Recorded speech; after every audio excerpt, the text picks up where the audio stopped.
Evening, yeah, wrong. Welcome to the Theatre of the Mind, live number 185. Oh, I say, what out? Just a few parish notes. We'll get into some of the comments. We'll get everybody into the body of the kirk, allow them to get their feet under the table. And let's do this way. Wunderbar. So, that's interesting. Very few parish notes this evening because the slackers, that's the choir boys and Sister Mary and his reverence, have all bagged off to the beer garden. So not really much to talk about this evening as far as the parish notes are concerned. But don't forget the Battenberg and don't forget the altar wine. They're all still freely available for you. and well, it's one of those, I think, not one of those, but one of those, that there's so much going on in the news that it's literally it's obliterating everything. You can't keep tabs on everything. And obviously this last week, and thank you to everyone for your very kind comments, really do appreciate them very much. Thank you.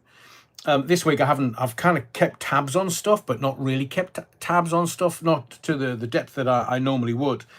But the stuff that's going on in Israel and the stuff that's going on in India, Pakistan, the stuff that's going on in America, stuff that's going on here. I mean, it's incredulous that idiot that seemingly is the leader of this country, he's not the leader of the Labour Party because he's being told what to do and what to say. It's just incredulous. So we will get to the sermon in a moment, but the beer garden is open. We've put the speakers on so you can hear the sermon in the beer garden for a little fresh air, a little libation, and well, it's always better with a free beer in hand. I'm not telling you that I'm giving you free beer. Obvious. Seemingly, it's not very good for you, alcohol. Right. What we're going to do? Take all the joy from life? Sandra Whittam says, hello, Adrian. Could Sunderland be shooting themselves in the foot by selling their best player? Well, just a little background, Sandra, and I do. There's been one of these computer prediction thingies, and they're predicting that Sheffield United will be in second place this coming year, so should be joining us in the Premiership next season, which is fantastic news. But the Joe Bellingham going to Borussia Dortmund, it's good money, good business, and Sunderland had a 5-year plan to get us back in the Premiership, and we were back in 4. They released former Spurs player Jack Clark to go to Ipswich, got plenty of money, which helped them to buy and bring other players in. I am hoping that the very good business they've done for Joe Bellingham is going to bring a fair old packet in and allow us to bring in some great players. There's lots and lots of rumours, as you would imagine, going back up to the Premiership. But we'll wait and see, Sandra. Thank you for asking. We'll wait and see, and I do hope that we can look forward to another match together in 2026-27. Because there was rumours the other day that they were gonna sack your manager. I mean, what do they have? Just silly expectations for what Sheffield United would have wanted to do this season. It's football. Sometimes defeats happen. I mean, we've had plenty of them, so we should know. But as I've said many times, opinions are like arseholes. Everybody's got one. But Sandra, welcome to the body of the kirk. Les Griffiths at Sandra. Sunderland have always been a selling club, which is why they never win anything. And I say that as a Mackham. Les, welcome to the body of the kirk, sir. Stuart says, evening, Adrian. Good to have you back. I'm so sorry for your loss. Hope you and your family are doing okay. Also, really enjoyed the last 2 videos you uploaded. Very catchy and brilliantly done. Well, obviously, can't take all the credit for it, but we are working on stuff in the background. We're working... I know that I'm throwing a few ideas around as far as the channel evolution is concerned. We've been going 2.5 years. We're going to evolve to do other stuff, mainly interviews, but also very creative stuff and memberships, because I just want to do stuff that is only available to a select audience. So I'm going to do interview exclusives, stuff that you can't get on this channel, but and some of the interviews will be ahead of time, say 2 or 3 weeks before they're actually given out for free. There's also stuff I want to do and interviews that I want to do that I just want to touch on with a membership audience, because it's a place where we could talk very real conversations, and it's, you know, we wouldn't be as delicate, shall we say, or indelicate for that matter, with the subject matters. So I am thinking about things. I haven't put anything as a plan into place as yet, but remember, the Sundays and the Wednesdays are for you, and I do these for free. But as this is my full-time job now, this is I'm just going to have to work at doing slightly different things. You've seen the creativity. If you're new to the channel this evening, welcome to the Body of the Kirk. Welcome to the Sunday Sermon. I'm the Reverend, genuinely, Reverend Adrian Allen. A long time ago, been a Reverend for about 25 years now. What ministries was it? But you pay like Robbie Williams did this. You can pay, I think it was about 120, 130 quid. They said you can call yourself a reverend, and you can hold one wedding, maybe a funeral, but other kind of churchy stuff. So that's what I did. I paid 130 quid, never used it. But now I am the Reverend Adrian Allen. So we'll use that, and we are, thank you, Stuart.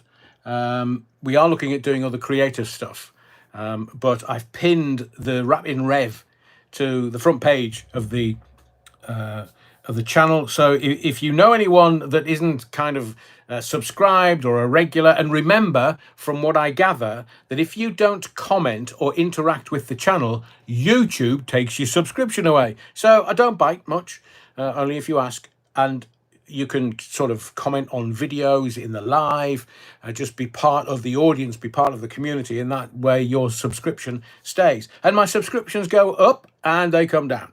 And that's fine, because that's authentic, unlike others who buy them.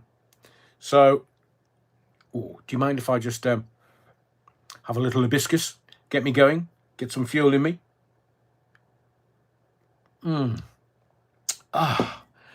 Nectar of the gods. Thank you, Stuart. Phil Levan says, good evening. Evening, Phil. Welcome to the Body of the Kirk. Les Griffiths also says, Dominic Cummings, well and truly let the cat out of the bag, confirming what many have been saying for a long time. I know, Les. I saw the video. He's basically saying, the government don't work. It's all done by dark forces in the background, like civil servants. So we know that it's the civil servants that run the country, and the government's got absolutely bugger all to do with it, sir, said a spokesperson.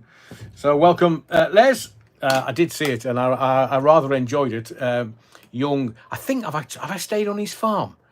But Barney Castle, as it's known in my house, or Barnard Castle, as it's known to the Americans, it's a fabulous, wonderful place, and I've been going to Barney Castle for, I think I was 4, my first visit with my mum and family. So camped there many times from, I think I was 10 or 11. So wonderful, wonderful, wonderful. And Dominic is basically going, stuff you. We know how government works. It don't. They're a bunch of slackers that are corrupt and just after money. I'm paraphrasing, of course, but I've already told you this on this channel before. Neil Cunningham says, good evening, one and all. Hope you're well. Thank you, Neil. We are spiffing, so to speak. Paulie Galtieri, good evening, Adrian. Yeah, utter wrong. I hope you are keeping well, mate. Thank you, Paulie. Yes, we're not so bad today. Sandra says, Lee, a bit like Sheffield United. We sell players if anyone comes with a blank cheque, by players, and if remembers to be believed. To be believed. We don't have a manager anymore, but sorry, rumours. Yes, of course. But until it's on official site, that would be such a shame if he has gone, Sandra, because you were within a whisker of getting into the Premiership, and you know you played brilliantly. You've had a great season. Don't know why they would get rid of him, unless they were planning. Well, we're going to get into the Premiership, so they've already got a deal in the background with some manager that they want to bring in, a name. So we'll wait and see, Sandra. We will watch with interest. Yo, Bovril, evening all. Has anyone managed yet to catch out Starmer actually telling the truth? Ada we and shite, man. Bovril, don't be silly. He's being told, he's being pulled left, right, and centre. Pun intended. You know what I'm saying. The WEFer, hello, Kia, man. Because they talk like that. When they're not in front of the cameras, they talk like that. Aye, right. Just do as you're told, Bonnie lad. Otherwise, we'll send more Ukrainians in and the Four Tops. So, or the Fun Boy 3, whichever one you want. They're still both good groups. Do as you're told. So he does as he's told. And all of a sudden, the Labour NEC goes, that's the National Executive Council, go, Kia, mate, well, we're thinking about sacking you because we've had enough of your bollocks. So, technical term that we use on YouTube Lives. And, this is how it's going to go down, mate. No whiff. You'll do as you're told. Mind you, he was looking a bit... he was looking a bit interesting, or PMQs. You know, after Rachel from Accounts stood up and said, right, chaps, I'm going to bribe the North. I am going to bribe the North. What am I going to do? I'm going to bribe the North. The Red Wall. We're going to bribe them with billions and trillions. But what they don't realise is we're going to either borrow that or we're going to up the taxes. So, obviously, the Northerners not very bright. Really, Rachel? You and your black hole? Show me your growler, you wrong. So, Starmer was sitting behind her, and it was I think he must be coming down with a cold or something. He was sitting there sniffing away, and then he went a bit starey, and then twitching of his face, and I thought, what's going on with him? Is it like a come down from the PMQs, or what is he doing? So I have no idea. I just thought it was interesting. I do wish him well, because, you know, if you're coming down with a cold and your nose keeps running, well, then it's not... It could be one of those summer flus, summer colds. It could be... there's too much pollen in the air, so he's just, you know, a bit of a runny nose. But I'm just saying, that was my observation. Tom Harney's evening all, as a wrong philosopher once said, I'm going to make you a Battenberg you can't refuse. So long as it's larger than normal, Tom, we are size queens here on the channel. Welcome to everybody that's checked in. And before we continue, do you mind sort of smashing the likes? So that the algorithm goes, oh, I say, look at this, the theatre of the mind. It's getting quite a few likes. Maybe we'll promulgate it into people's feeds. Technical term, evidently.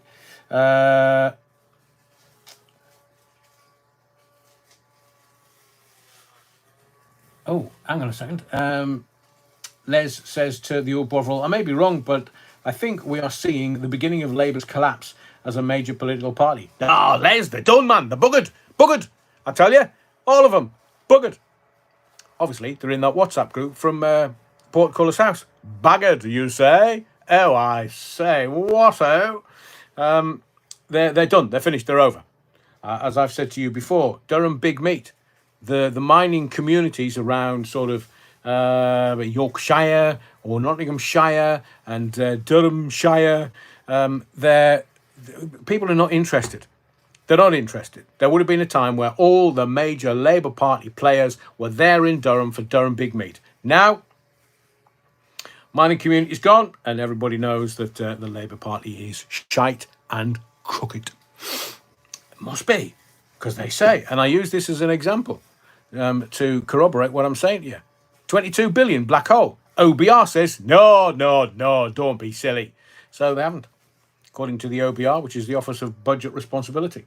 So the old Bovril replies and says, I don't know, I don't trust Starmer, for he is determined to do 10 years. Anyway, and shite. He'll get 10 years for nicking, for stuff that I can't mention. Must be that cold again. For he has stated these are his intentions. Well, he can be as intent as he wants, but I'm telling you now, he's barely going to do 4 or 5. If if, and it's a big if, but it's a pretty certain if, I would put my shirt on it, the local elections next year, the local council elections and mayoral elections, Labour are going to be bent over and rogered by big dick perverts. So that's the Diddy thing. That's just a little Diddy reference for you. I don't know where I got that from. But as I say, there's a WhatsApp group in Portcullis House that the Labour Party may want to become members of if they're a fan of being rogered whilst being bent over, because that's what's going to happen from the country to the Labour Party. So you can absolutely guarantee, I'll predict this, that if they don't do so well, and they're buying everybody off, they are simply bribing. That's my take. Might not be the right words, but it's my take. When you give people money for that, that's a bribe. For nothing back, apart from, oh, will you vote for us? No, you're corrupt. And we've had enough. And as I've said to you before, what was the Labour Party downfall? Southport. We will look back on this in 10 or 20 years, if some of us are still shuffling about. We will look back and go, do you know, it was Southport when they told us we were right-wing. It's the right-wing thugs. Well, there's Starmer. Is he right-wing now? Has he gone over to the Nazis in Ukraine? Oh, I say, Keir, darling, what are you doing? Are you shagging French people? Are you and Germans? Does the wife know? I'm just asking for a friend. And we'll get to the council elections that they purposefully delayed this year to next year. And when we get there, everybody will be voting away from the Tories and the Labour Party. So unless the Tories bring somebody new in, they're done, finished, over and done with. And the Labour Party, they're corrupt to the core. We know they're corrupt because how can a president of this country, when the monarchy runs everything and the government of this country is there by His Majesty's favour, King Charles the Weak, he decides what is and what isn't. So did Charles the Weak have a say in telling two-tier, free gear, queer, Keir, as in queer as folk, Keir, is he 100? No, yes, 3 billion a year for the next 100 years. That's 300 billion that Sir Keir Starmer has decided to spunk in Ukraine. Talking of spunk, I'm sure I'm getting hay fever. So if he can decide he's going to spunk 300 billion, not million, it used to be millions, but now millions don't count for much. It's got to be billions. In the Ukraine, who's there? Volodymyr. Volodymyr who? Ah, well, that's war for you, Volodymyr, darling. You're not getting any more money. We're going to put all of our money, that's the deep state and the military-industrial complex, we're going to put all of our money into Israel, fighting Iran. But I'll tell you what we're going to talk about tonight. And thank you to everyone that's commented so far. Keep the comments coming. We'll do some questions a little bit later, but I just want to get into the Jacobite. I will take this first. See, notice that? I'm not just a giver. The Jacobite says, I wonder what's going to happen tomorrow with the grooming gang's report. Well, Sir Keir's going to be bent over and told, oi, Starmer, Pratt. Now we've got rape gangs, Pakistani rape gangs. And I saw Rupert Lowe being interviewed a little earlier with Emily Maitlis. Yeah, Emily. And she's saying, well, there's more white rape gangs in this country than anybody else. Oh, really, Emily? Kindly cough. We just want to know where you got your figures from. Because according to this government and the report that's coming out in the morning, because there was another seven Pakistanis found guilty on Friday of raping two 13-year-old white girls. So it was in the papers on Friday. I'm not making this up. Pakistanis raping 13-year-old white girls. So tomorrow morning, Sir Keir, and this is how he operates, he's going to turn around and say, can't talk about it, can't mention it, because now there's a new national inquiry, so we can't comment until that national inquiry is completed, which is going to take probably 3 to 4 years by the end of this term of office for Sir Keir and his corrupt government. I say corrupt. Where did the 22 billion go?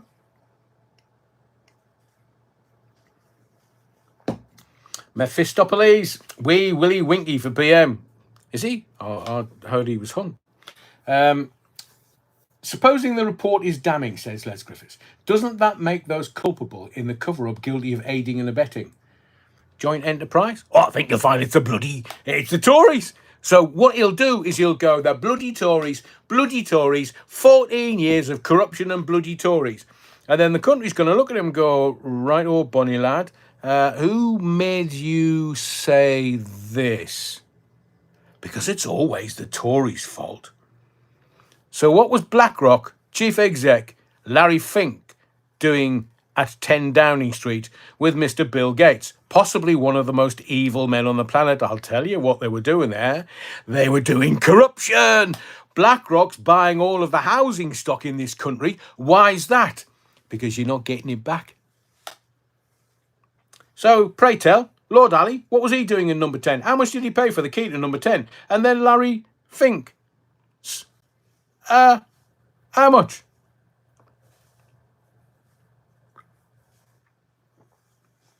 Because BlackRock, over $11 trillion worth of assets. That's more than some countries. In fact, that is so far beyond where Iran in Tehran is, it makes them look like small fry. And there's over 90 million people that live in Iran. We will get to that. I've done my research. Spencer Davies. Right, okay. The Jacobite. But Starmer was chief prosecutor. Well, he can bloody prosecute himself then. Because, you know, it's Father's Day today. And I did think about it because his dad was a toolmaker. We see evidence of that on the telly every day. Doesn't have to tell us. But Daddy was a toolmaker. Seemingly, some of his ancestors lived in castles. Oh, I say, he's a sir with people living in castles. Oh, he's just part of the bloody upper classes. Who's going to shaft the working class via Rachel from accounts. Well, technically Rachel from complaints. And then Ginger Growler. I do notice that some people pick up on, I've been calling Ginger Growler from the minute I started this channel because she is Ginger and she has a growler. I'm sure her pet dog is very good. Gary Chapot, welcome to the body of the Kirk, youngster. Good evening, Adrian. Spencer Davies, interesting that you would ask a question that you already know the answer to. No, he didn't get released today. He got released on Thursday. But he's already at it on Twitter, or X if you want to call it that. He's a free speech freedom fighter. Do you know that? My hairy arse. He's grifting. He's grifting for your money, man. Are you that stupid that you're going to fall for it again? Oh, fuck off. Please. Andrew Gems, I wonder if Starmer's parents hated him. Jimmy Savile loved him. Even Stephen, he is Sir Vile. I would agree. Thank you, Stuart. Darren Bradley says he made a tool. It's called Anchor with a W. Forest Lion, how did the Daily Mail know he was there? Forest Lion, he set it up, man. He set it up with a right-wing newspaper who just happened to be there when he was released. A couple of questions I'm going to ask you about the convicted stalker. One, what kind of clothes was he released in? I've seen better dressed tramps, hobos, homeless people. So I'm not quite sure what was going on there. And secondly, he was released in a taxi. Where was his friends? Where was Katie? Oh, sorry, I'm in Northern Ireland. Oh, that was a bit convenient. I'm not in the country, so can't pick you up. So he was taken away in a taxi. So who took the picture of him with one of our greatest ever leaders? Who does he think he is? Stephen Yaxley Lennon? Paul Moulton, absolutely, sir. Thank you for that. And he's now at his home in Gedling. So the taxi took him from Lincolnshire straight home. So why is he not at his parents'? Why didn't his parents or friends pick him up from jail? Don't know. But I will tell you this. And my advice to the convicted stalker stays the same. Head down, arse up. Unfortunate that you might see an opportunity there now that you've come out. And I told you, just disappear. Because the world isn't the same as when you went in. It's only 2.5 years, but it's not the same. And you get caught out being flippant or accusing people of doing certain things, your license conditions will take care of that, and you will end up back inside. I'm not running a sweepstake, but you will end up back inside, as sure as eggs are eggs, and I have hairs on my arse. So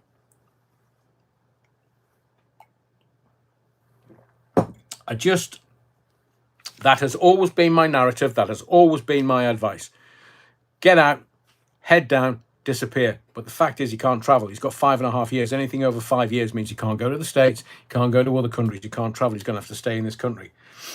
200 quid from Amazon.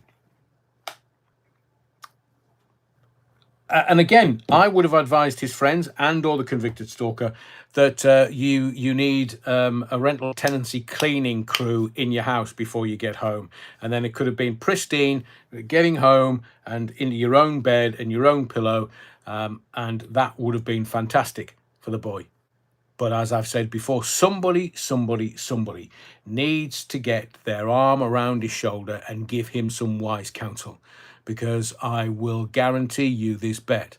If somebody doesn't, he's going to end up back inside for 2 years, 9 months. And the way that it's an old ninja technique. It's the presence of the unusual in the usual. I will guarantee you that there is evidence within his tweets already that it was traumatic inside for him. And he doesn't want another 3 years. And it's him or an agent in his stead. I am aware of other stuff that's going on. Andrew James says his tweet is funny, saying he was a hostage. I didn't laugh. Because remember, according to him and the video that he uploaded last week, 2 weeks ago, sorry, that he cannot criticize HMP. He's already started criticizing them.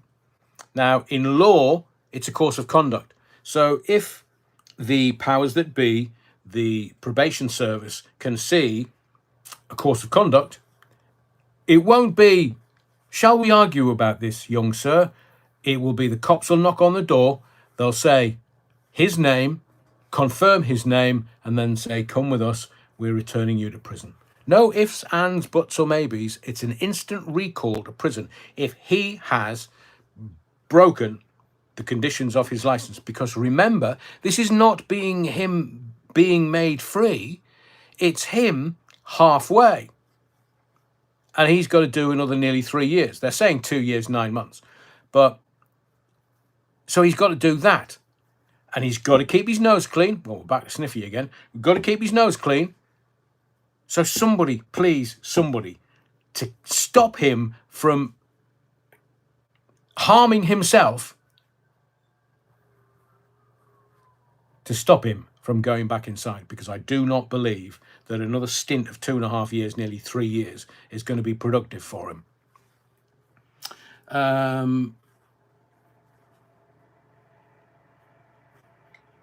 Blimey, Mr. Wookfit. Have you mentioned the Casey report, Paul McCaughey? Apparently, it's going to be devastating. It has forced Starmer into calling the national inquiry. Yes, I am going to mention it, Paul. I'm going to get to that. So within the sermon tonight, we're going to talk about the Royals, because I just can't believe the Royals. I mean, I know it's PR, and I know they have a fly past and the trooping of the colour, and it's the King's birthday. Happy birthday, Your Majesty. Seemingly, he had a bit of a row with Camilla. We'll get into that straight away. Had a row with Camilla in the carriage as they were going. Bloody thing. He's such a grumpy old tart. And now we know that he's not long for this world. I do wish him well. I wish him long life, and I do wish him good health. But he's got cancer, the boy. And he's not long for this world. So, but then again, I could say that about us all. Nobody gets out of here alive, so we're all going to bloody die. I mean, I could die tomorrow, hopefully. No, don't say that, Adrian. The wife will stab you. No, the king. I will set this premise for you. The government can't do anything without the monarch's consent. That's why they have like weekly meetings or something. Queen Elizabeth would. She loved Churchill, and Gene Psychic. Sorry to hear that. My friend's mum passed away yesterday, age 76. Can I just pass a comment? It feels like 60s and 70s. There's a lot of people shuffling off this mortal coil, but it's no age. With all the nutrition and health and everything, we should be living into our 90s, or as long as Moses, like 150 or something. So, Les Griffith says, did you see Bill Clinton today? He can barely walk. No, he prefers lying down with young girls, actually. Mind you, I was told his wife was a lesbian. I didn't say that. Did you see me lips move? No, you bloody didn't. So I won't tell you who told me she was loved munching the old rug. Karina Jane, welcome to the body of the Kirk. It was Simon Bates, actually. Evening, Simon. Fondled my bollocks over a desk once. Neil Cunningham, brilliant. Arguing with Camilla, never look a gift horse in the mouth. But he did. He was complaining again. I mean, it's like, come along, Charles. You're the monarch. You can do whatever you want. So who's Lionel Leighton, unrehearsed. I'm 90. Brilliant, Lionel. Keep pounding on, big lad. Keep going.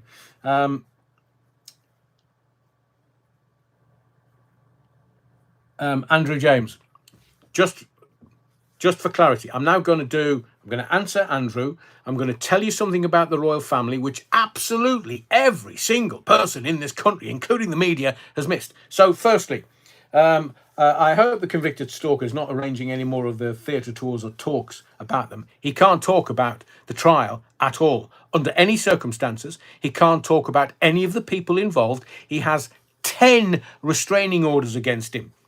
10, because they believe him to be a threat. So there was 8 at the trial and then 2 further that were applied for at Nottingham. I don't think it was Mags, it must have been Crown Court. The Crown Court in Nottingham. I was sat in the court watching the judge give them to Nottinghamshire Police. And as I've said, brilliant. Orkida says the old joke was that Hillary was getting more women than Bill. And adrenochrome, seemingly. Hang on. Phil the Van. What was yours and Simon Bates's hour tune after he fondled your bollocks, Adrian? It was Bates. If you do that again, I'll rip your arms off and shove the soggy ends up your arse. Oh, sorry. Did I say that out loud? He'll corroborate it. So let's do the royal family. I'll leave the comments alone in a minute. But we'll talk about the royal family. The royal family, remember that the leader of the party that's going to be the government has to go and meet with the king or the queen, whomever's the monarch, and they ask him to form a government. The monarch then reads the king or queen's speech and tells the government of what he, the monarch, wants them to do.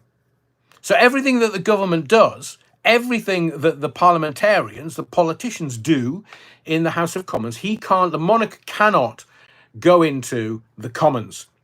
He can go into the Lords, but he can't go into the Commons, because a few hundred years ago, a monarch actually went into the Commons and there was all holy hell let loose.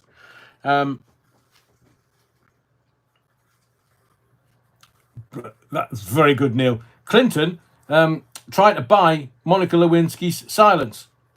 He splashed out on her dress. So the king can do whatever he wants. And he can tell Starmer, no, you're not giving 300 billion to Ukraine. No. Unless somebody's got fingers in pies. And the government can't really do anything without the monarch's consent. And I don't understand why the newspapers are going, Sir Keir Starmer, he's decided that, he's off to the G7. Is that the same as the Form Boy 3 or the Four Tops? Or does he have to form a queue?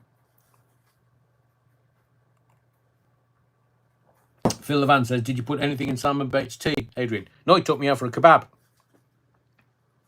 Badly packed kebab, seemingly.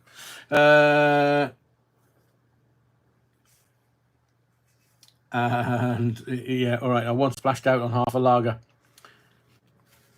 Oh, was it splodginess abounds? Two pints of lager and a pack of crisps, please. Or was it 4 pints of lager and 2 packets of crisps? That's a main meal in certain parts of this country. Good evening, Rev from Derbyshire. Roy Michael Taylor, welcome to the body of the Kirk, young sir.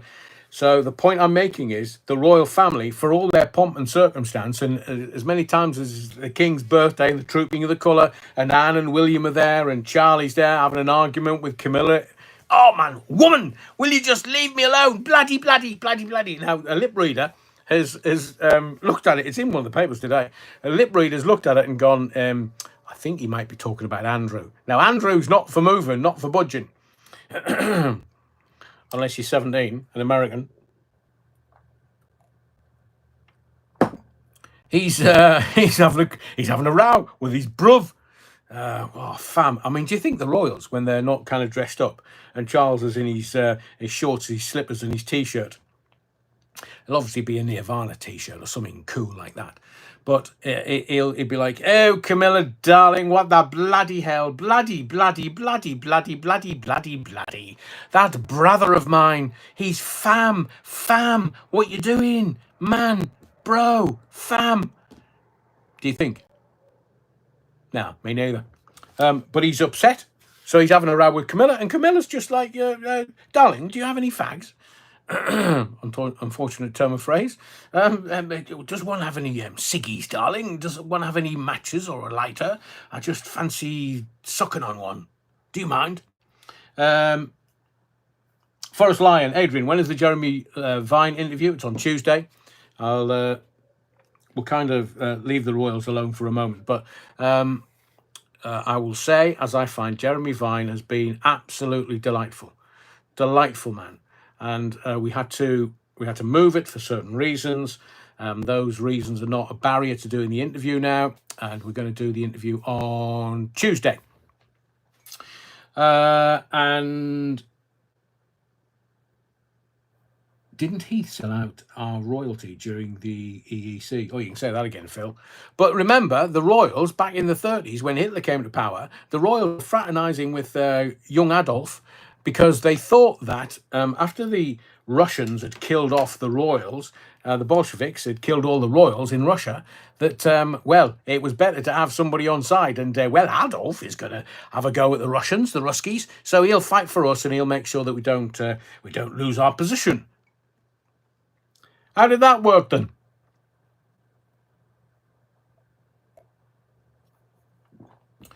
So, the royals will just swing whichever way is going to keep them in power or money, because a king or a queen without money is, it's a bit pants really. I mean, what can you do? Where can you go? Nowhere. Beata, what's happening with the convicted stalker's fraud and gambling commission investigation? Apparently, he's refusing to settle with Phil Dehaney and been trying to get him to take the videos down. Well, I will maintain my stance, Beata. Somebody with wise counsel needs to tell him. But the fact is, he's just doing the shtick that he did before he went inside. And he thought he was just going to get community service, so he could do whatever he wants. Well, he didn't. And he went inside for 2.5 years, sentenced to 5.5 years. And it's the word sentenced that makes all the difference. So I don't know. He's got life-changing money at his disposal. That's why he could order 200 things from Amazon. I've just thought of a great gag, but I'm absolutely not going to say it. Hello, Kathy Harper. Neil Cunningham, Fraulein von Buckingham. Yes, That'll be Fraulein from Buckingham. Stephen Hall, what about all these pub donations? Well, the landlady buggered off, didn't she, from the Lamley? Declared herself bankrupt, or declared her business bankrupt, and went and disappeared. Les Griffiths, let's cut to the chase. The convicted stalker won't change because he cannot change. He is wired up wrong. I agree with you. I think his self-grandiosement, he's had to have, when he's come out, because A, I've known him since he was 17, B, I've got a very good take on him, and C, he had to get some instant gratification the minute he's come out of jail. So what has he done? He's obviously left, regrouped, decided that he could get away with it on X, and you cannot libel people in this day and age. You cannot. And if somebody sent me a screen grab of his tweet just before I came on air, and oh man, I just think somebody needs to give him wise counsel, because he's got enough money in its life-changing amounts for him not to really do this, but he needs the spotlight. He craves it daily, needs it. It's his raison d'etre. He has to do all of it. Just show me where the spotlight is. And it won't be until, because he libelled Mr. Justice Saini's wife, saying that she got a job with the BBC after he'd been sentenced. No, she's a KC. She's King's Counsel, and was asked to look at the time of Tim Westwood at the BBC. But he's not telling you that's the job. She held an inquiry. That's what KCs do. So she held an inquiry for the BBC about Tim Westwood's time at the BBC. I also understand from third parties that he said he's an investigative journalist. My hairy arse. He's not qualified in journalism, has not taken a degree in journalism, has not worked in a newsroom in a radio station, as far as I'm aware. He's not a journalist. He could be called a civil journalist, but he needs to be clear about what he's calling himself. And he has documents that he's passed on to the BBC of a paedophile ring within the BBC. So I hope he kept copies, because he can pass it on to the police now. Narcissistic personality traits, paranoid personality traits, bipolar 2 disorder, hypomanic episode. Interesting take on that, Bad Wolf Media. Don't think it's far wrong. But remember that what we're dealing with here is very sad audience. And I mean that in the most respectful sense. They don't know how the media works. They don't know that the convicted stalker could call the Daily Mail and say, I've got a story for you. I'm being released, and what I'll do is I'll tape my mouth up. It's a bit of a photo op. You can just you can just photograph me coming out of jail, and there's your story for you. Now he'll get a stringer's fee. That's what they use in media. Stringer's fee, maybe 25, 30, 40, 50 quid, depending on the story. But a stringer's fee gets a little fee to say, thank you very much for giving us the story. But my question is this: who rang the Daily Mail to tell them the time and date and day of release? Because there's only one person, two organisations. It would have been HMP and the probation service and the convicted stalker walking out of those jail doors that would have known the exact time to call a journo to outside the prison just for a photo op, saying that he's being gagged and his books have been banned. That'll be your license conditions then. Yeah, Hayden Parker could have done that. Hayden Parker's Tarquin. Hayden Parker could have done that. But that would have involved too many people in the loop. So you can't be in prison then calling somebody outside prison to call the Daily Mail. Might have been, actually, thinking about it. You can't necessarily call the Daily Mail. Hello, lads. Hey, yeah, it's me, Adrian. Right, I'm coming out of jail, and I've got a photo up for you. And they'll have had somebody local, and that's what's happened. Terry, can you be sure about that? Because I can't say that for sure until you have a corroborated source. Well,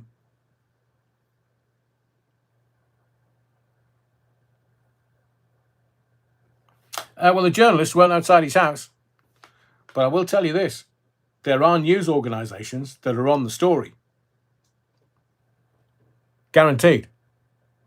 There are news organisations on the story. So why didn't they go round to his house? After 2.5 years, he probably needs the drains cleaning. Terry says the convicted stalker wouldn't know his exact time of release, only morning or afternoon. The Mail would have had a reporter with a camera from a local rag wait all day.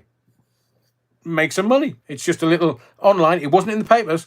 It's not been in the physical newspapers since Thursday, because I was getting varying bits of information. He was going to be released on the 9th. He was going to be released on the 15th. And now that the 15th was his official release date, which would have been today. But prisons are in such a bind that they just need the beds, so to speak. A bit like running an Airbnb. Mephistopheles. The convicted stalker's arse is like a plasterer's radio. That's actually very funny. Gene Sanker says he's very immature. Look, I don't, and again, I need to be clear about this, that he's now 45. So technically, I've known him since 17. What's that, 28 years? 28, 38, yeah, 45. I just want someone to give him wise counsel, because it's evident he's come out full of piss and vinegar. So it's just a scattergun. He's asking for, he can't get any more money because there's no more tours, there's no more books, because seemingly they've been banned. No, they haven't, just his license conditions. I mean, in 3 years' time, he can release all of those books. But I will tell you this, and I told you this right at the very beginning, Alex doesn't write. He doesn't. Because I know the person that wrote for him. And if you go to Amazon, I don't know whether they've taken it down or not, Alex has not written these books. He's either got a ghostwriter called Jesse, I can't remember the name off the top of my head, but I would hazard a guess that somebody else has written these books for him. He would have to dictate it over the phone, maybe give an outline, and somebody's written it. Terry Woodford says he won't listen to wise advice. Given his tweets since release, he hasn't listened to his probation team. I agree with you. But the Scots have a really good, and I'm sure you'll know this, Terry, they have a very good phrase, and it's Helmendia. And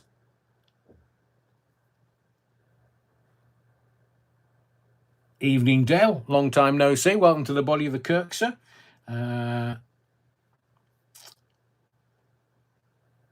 Andrew James says Amazon doesn't have them listed now. I wonder what happened there then. But there was the convicted stalker and somebody else were credited as authoring these books. Now it's he was released on Thursday, Dale, and he's already at it on X. I mean,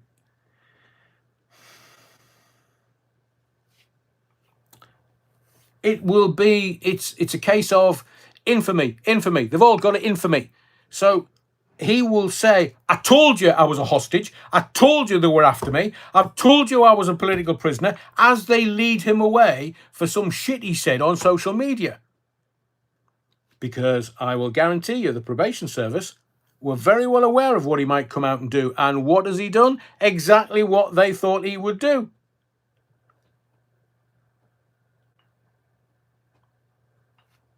That's why I say somebody needs to give him wise counsel and advice. And not those that are around him that are going to make money. I'm not necessarily talking about Katie.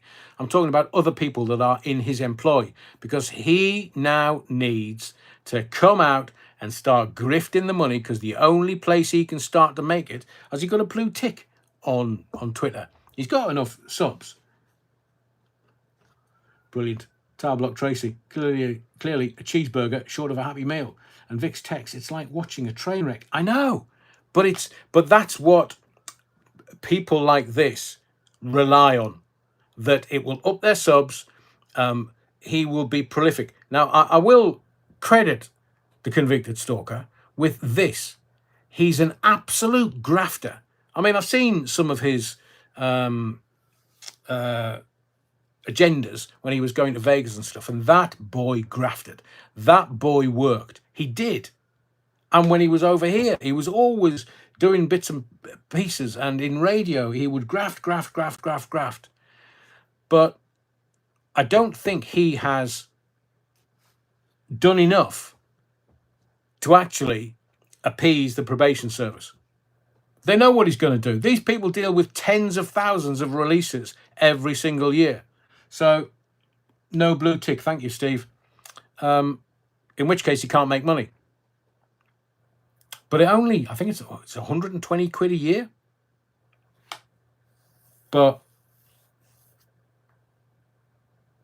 somebody, I would hope his parents maybe, or members of his family. But I'm sure because of what he's been doing since he got out, anybody that's been inside will know you have to just take a little time to decompress from being in the same cell as another human being and listening to whatever they listen to, or whatever they get up to in the dark of an evening. Les Griffith says, if he goes on OnlyFans, I am emigrating. Well, you know, it's not just Bonnie Blue, but there are people that put their radio shows up on OnlyFans. In fact, that's what you two were doing. They've been at me for a year trying to get me to take membership. And I think they're reining in the views to my videos, simply because I don't have... And it's like, if you have membership, you're working for the man. You're working for the man in the office at the top. Not for yourself, not in your own way. The reason I do these lives in the way that I do them is so that I can have a real conversation with you, talk about anything that we want, and do it in an adult way, in an insightful way. And if you look at the pinned video at the front of this channel, you kind of get what I do. I lift the veil and I destroy narratives, because it's really easy to do that, because it's all bollocks and bullshit, and that's why I do it. Well, Terry, I have heard that. Is it true Bonnie Blue is a transsexual called Billy? I've seen the pictures and I've heard the rumours, but it depends. Is she shagging in a swimming pool? Because I'm not too sure that would end well. Knowing what I know.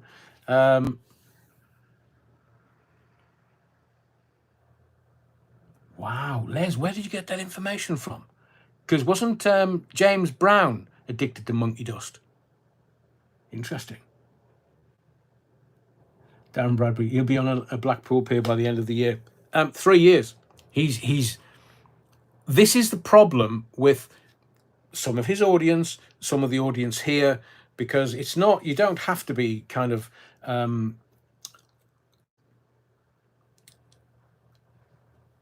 you don't need to be an expert. But I'll tell you this, I think he's come out of jail believing that because he served half of his sentence, then that's that. He's being given his probation license agreement, and I'm not sure, other than him seeing it and then railing against it, how very dare they? You don't get out after halfway with the rest of your sentence being squashed. That's not how the system works. You get out halfway because they haven't got enough bloody beds to take all the prisoners that's going in there with the varying communities that seem to be quite prolific within prisons. And I just think that it's a schoolboy error to believe that you can take on the system and beat the system. That's what he was doing early doors. He hasn't learned. He's come out and he's still doing exactly the same thing, because that way he and or others believes there's money in them there hills. There's not. And it's so, the probation service license agreement that he will have been talked through before he left. They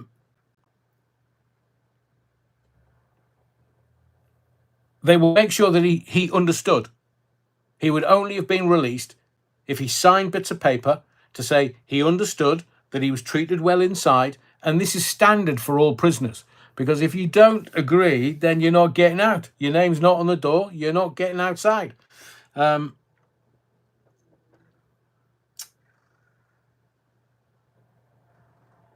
Interesting, Les. Was prison the right place for him or a psych hospital? The other thing that I wish for him, genuinely, is that he can just come to terms with it's traumatic prison. It's meant to be. That's what it's there for. But coming out and dusting down that trauma or that experience is not going to be done in a day or two. It's going to take months, if not years. And I know that he has one of the best, if not the best, recall I've ever seen in a human being. He can remember stuff from bloody years and years and years ago. That's what makes him good on stage. But I just, he needs to just decompress from all of his experiences and stop being Johnny Big Bollocks, because that doesn't count. There are people in this audience that know what it's like. Yeah, fool's gold, says Tom Harney's. Needs to take some time to get his skills back honed sharp. If he's to do that, if he's going to use ghostwriters, there's no ignominy in saying that I'm using ghostwriters. I've been in jail, but I'm working with, because that integrity is what's going to make him a success eventually. No integrity, playing the same games and shtick. Some people will fall for it. He has an audience, but they're not the brightest. That's why everybody on this channel, not sure. Mephistopheles. I'll get the pronunciation right by the time I finish. Shall we talk about? We'll park that up for a little bit. Can I give you some of the information that I've been giving you for 2.5 years? So you're looking at the newspapers today and yesterday, and all of a sudden it's World War bloody III. Have you seen some of the hypersonic missiles that have gone into Tel Aviv? So, 1, Benjamin Netanyahu, Bibi to his mates, those that are still alive, is, in my view, one of the most evil men on planet Earth. And we've got Anthony Fauci and Bill Gates. The reason why I believe him to be abjectly evil is because he is allowing Israelis to die in the name of him staying as Prime Minister of Israel. I've told you that. He's never going to broker a peace deal, because the minute there's peace in Israel, what's going to happen? He gets taken to court. Stephen Hall says it's very frightening. Stephen, nothing's going to happen. It's just handbags. Iran doesn't have nuclear arms or armaments. Israel does, but they don't tell you that. Oh, no, can't tell you that. But I will give you some comfort, Stephen, that this is, can you not remember 6 months ago when they were having a go at each other? And they were saying, oh, it's drones and this, and we're bombing your airport, and oh, we're bombing your military installations. And then it just stopped, because obviously the timing was bloody wrong. So they didn't want that to kind of go away, because Bibi Netanyahu needs to stay as a war prime minister for him to stay in post. He stays in post, they can't get him into the courts and charge him with all the shit that they're going to charge him with. So that's all he's doing. He's just sacrificing innocent Israelis. He's just sacrificing everything. And having and it's a technical term that we use in YouTube lives, they're bombing the shit out of Israel. I've seen those hypersonic missiles hitting Israel. And I just think, hang on, Bibi, what the bloody hell are you doing, man? There's innocent Israelis. And then he goes, oh, we're going to flatten Iran. Do you want me to give you some information? Because Israel is tiny. I'm not a size queen by any stretch of the imagination. But Iran versus Israel. There's 2 points. Banks. It's a bankers' war. So there's the banks and Bibi. So I've told you why Bibi is staying as a war prime minister. He wants war, not jaw. He wants every bugger in the Middle East fighting with him. And he'll say, you're being anti-Semitic. Remember the Holocaust. Hey, mate, Bibi. Look, the Holocaust was abjectly evil. But what you don't, that's Israel and Bibi Netanyahu, what they don't tell you is that there were 5 million gypsies exterminated by Hitler. There were 12 million people died on the battleground that were called Russian. So it's not just 6 million. It's much, much more than that. It's people from all over the world. Australian, Anzac Day, all over Europe that fought with us, maybe the Indians or the Pakistanis or the Canadians. It's people all over the world. Families were affected all over the world. One life is one life lost too many. But what he wants is he wants to stay in power. He wants to stay and he'll do as he wants without anybody saying, oi, fat lad, off you go. Get on a Zempic. We don't want you to have another stroke. So Iran versus Israel. 1 point, Bibi Netanyahu, he's bloody evil, man. Second point, what did I tell you and have told you for 2.5 years? Bankers' wars. So, let's have a think. I'm just going to take you down this route again and I'm going to give you the education again because I fear that you may have forgotten this. The Rothschilds own all of the central banks worldwide, except, and remember, these people are beyond parody. They have hundreds of trillions of dollars worth of assets and money and gold and riches, and they own the banks that produce money out of nothing. But there are still 7 banks. They are 7 banks short of controlling the whole game. And who are they, Adrian? Well, I'm going to tell you. Remember me telling you about Hungary? Hungary's central banks is not controlled by the Rothschilds central banking organization. So every time you see Hungary being blasted by the European Union, they want Hungary into the central banking system. There is also Venezuela, and you'll keep seeing Venezuela come up in the news cycle. Oh, they're charging too much for oil. Oh, we'll have to stop that then. They, I would hazard a guess, have now got Syria. So there's 7, Hungary, Venezuela, Syria. Syria, it's flattened, it's done. They probably own the central banking system because the central banks are not run by the people, for the people. They're bloody private companies, man. You don't realise that. That's why the Bank of England is a private company. It's not run or owned by the government, per se. And the Fed in America, it's a private company. It's not owned by the American people. It's not owned by the American government. It's a private company. So you've got Hungary, Venezuela, Syria, China. Now, that's going to be a tough nut to crack. Imagine taking the Chinese on, and the Chinese they'll be hoying, lobbing bombs left, right, and centre. So you've got China and Russia, North Korea. Now, if you look at what Ukraine's doing, people will say, we'll get Russia. Yeah, we'll definitely get Russia. No, you won't. Not while Putin's alive. And when Xi Jinping is president of China, you're not going to get anywhere near that. And who else has left? North Korea, another fat lad. I mean, hairstyle like that. Mine's bad enough, but bloody hell, looks like he's got a box on his head. North Korea.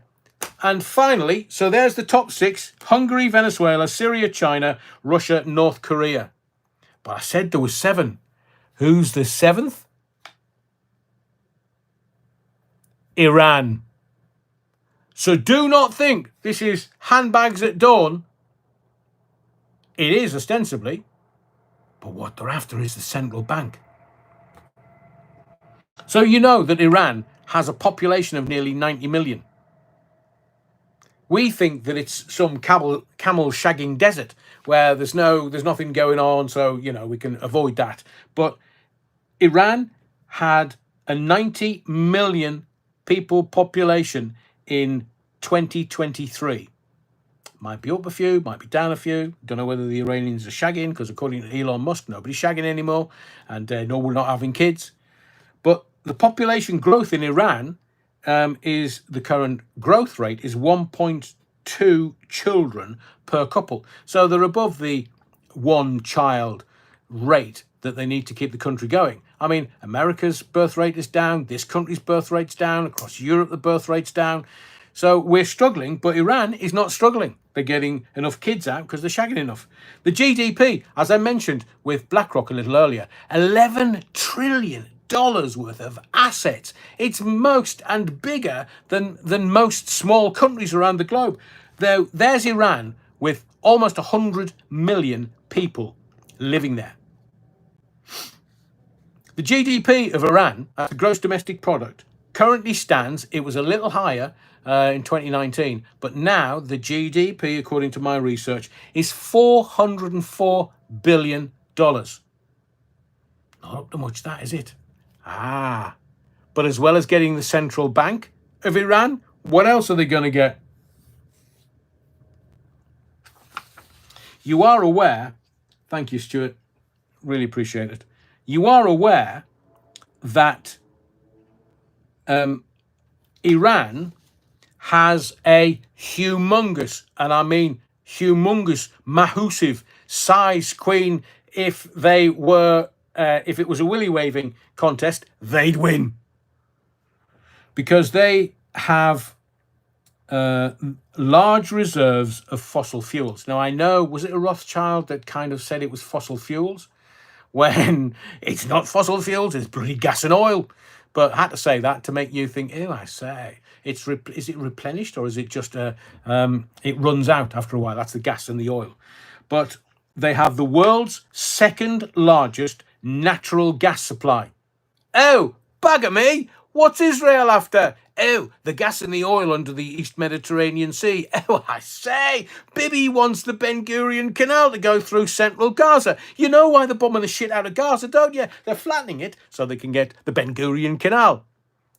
America and Israel, I'll just sort of sidestep this for a moment to give you context about why it's all kicking off with Iran, as well as the central banks. But the Ben Gurion Canal is going to be built through rock, through, is it the Negev Desert, from Indian Ocean up a bit. You can hang a left and go towards the Suez Canal and Egypt, but that's built on sand. Or you can hang a right and go up into Israel, the Red Sea, Negev Desert, cut straight through the center of Gaza, and then you have your Ben Gurion Canal, so the Israelis, the Americans can move their militia through the Ben Gurion Canal and nobody will know. But the other thing is that America and Israel built a port and spent $300 million for a port to bring food and supplies ashore for the Gazans in southern Gaza.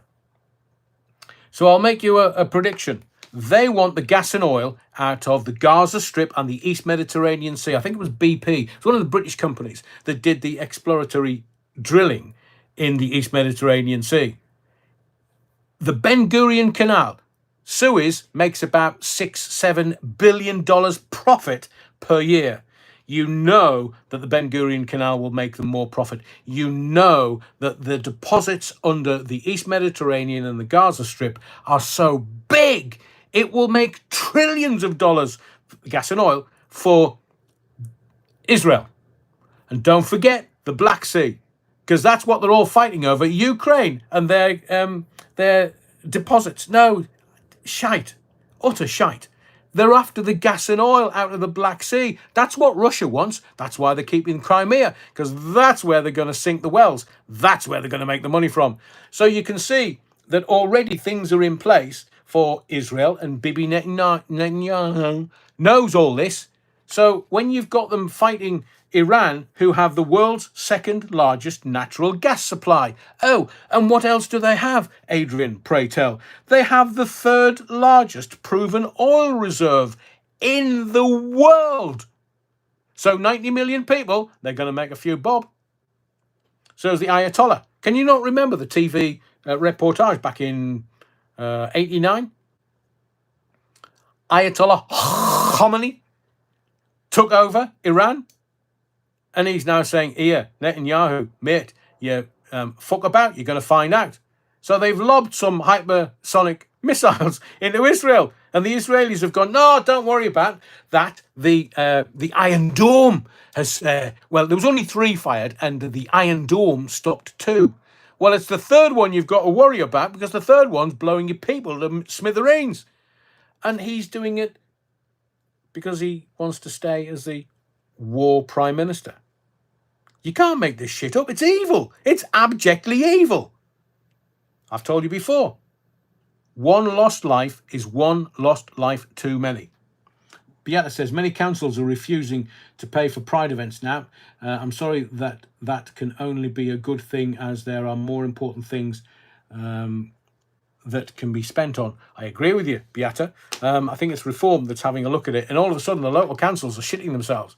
Because, as I've said to you many times, before all of this and before Doge, who's looking at the books of the government? Who's looking at the books of the local councils? Who's spending what and where they're getting the money from? Just tell us. We're not daft. But if you're straight and up and down and honest, the people will walk with you and go with you wherever you ask us to go. And are they? Are they bollocks? They're all at it, man. They're all crooks. That's why I call it crooked. So what you do is you send the money abroad. You then dance about with NGOs, non-governmental organisations, and then it comes back to this country and goes into the pockets of the politicians. That's why we need a different political system. And I'm going to be even more radical. I would suggest the political system is this. You can't earn any money whatsoever, or your family, from outside sources while you're a member of Parliament. You can't. You get paid well enough, that should be more than enough. You can't. And maybe when you leave Parliament after 2 terms only, you don't stay there for 3 or 4 or 5, you leave after 8 years. The American system, because they try to stop you from grifting all the money. So if you've got Joe Biden, and according to Sniffy Zelensky, Biden made $92 million in paybacks from all the money that went into Ukraine. When you've got corrupt politicians like that, you can't allow money to swash about. So to compare Iran, Israel, now remember, Iran has over 90 million people. Israel, a tenth, 9.757 million people. Iran will obliterate Israel because Bibi Netanyahu doesn't want to leave being a war prime minister, because then he's going to end up in the bloody court with the Israeli people lobbing charges on him. I'm telling you. Do you know that there are Jews in Iran? So you've got the makeup of Iran.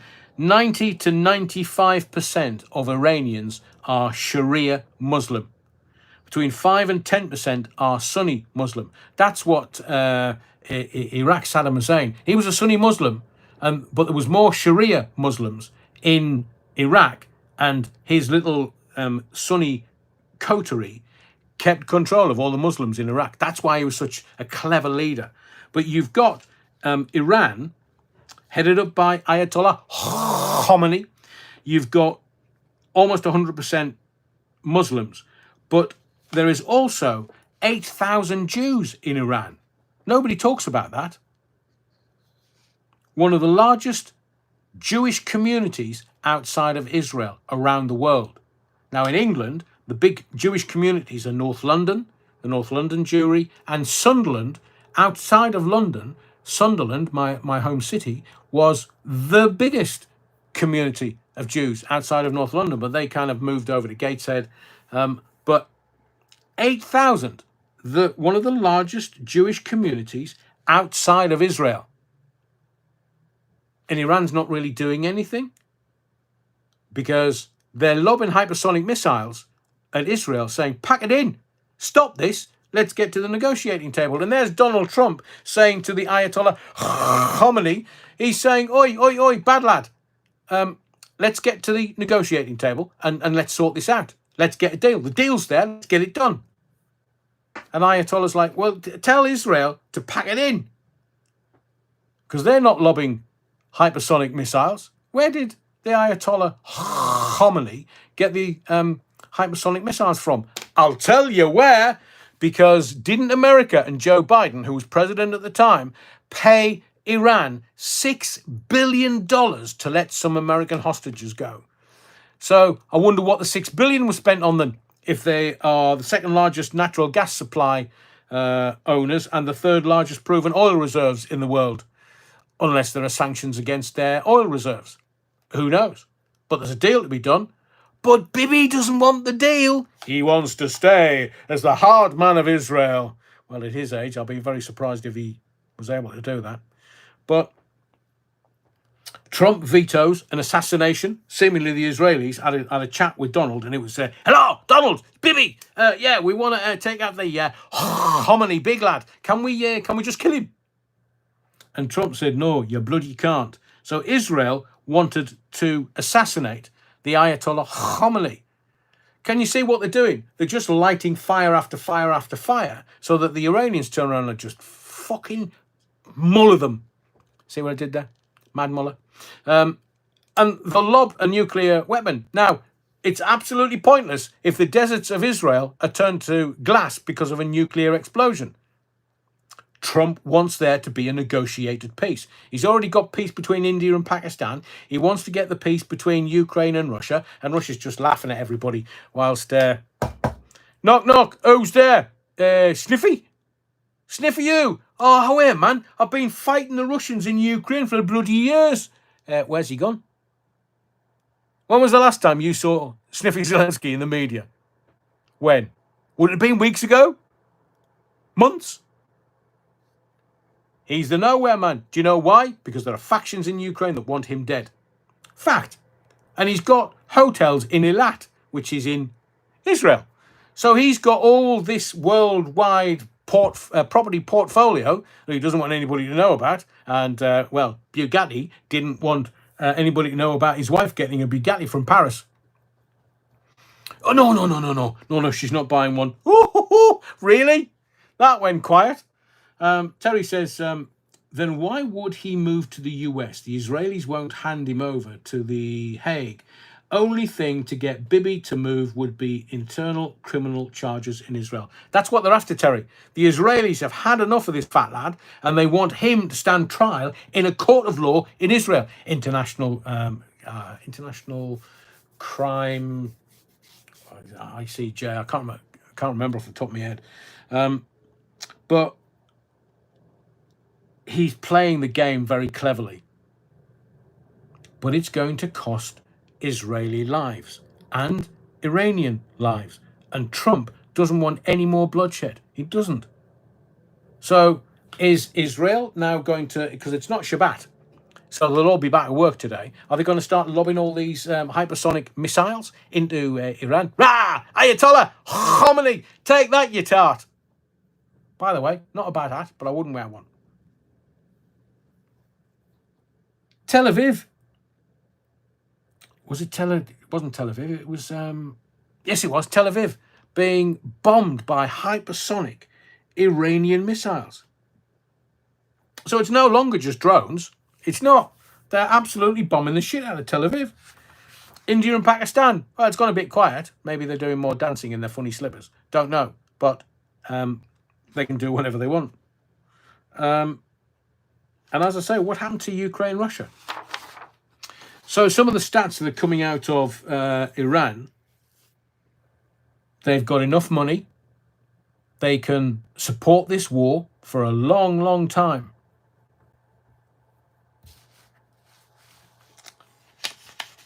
So tomorrow, let's talk about this Sir Keir Starmer. Is U-turn mad? I mean, wow. Sir Keir Starmer's handed the keys for £12 trillion to the trading bloc, as in Europe, after the go-ahead from Canada. He's selling all of our stuff off, man. This clown of a man. And have you heard Fat Lammy's band? He's now going to sell off Gibraltar to the Spanish. What International Court of Justice? Thank you, Rokida. So you've got Fat Lammy's band selling off Gibraltar. So what's the king doing? Charles the Weak? Is he off just bloody painting? Just let Rome burn. Yes, bloody thing. Bloody thing. So now you've got Cuban Pete Zoom. You're wrong. Yeah, that's what they got the name from. Neil Cunningham. Wow, that's funny. It's the UK national car boot. I know. Chagos Islands. So forgive me for being as thick as pig shit. What? Just explain this to me. We give the Chagos Islands back to the Chagosians, but we pay them to take the island back. And then the Chagosians announce that they're gonna drop taxes for the Chagosians because they're getting a shit ton of money from the UK. So there's billions going into the Chagos Islands that's costing me and you the billions.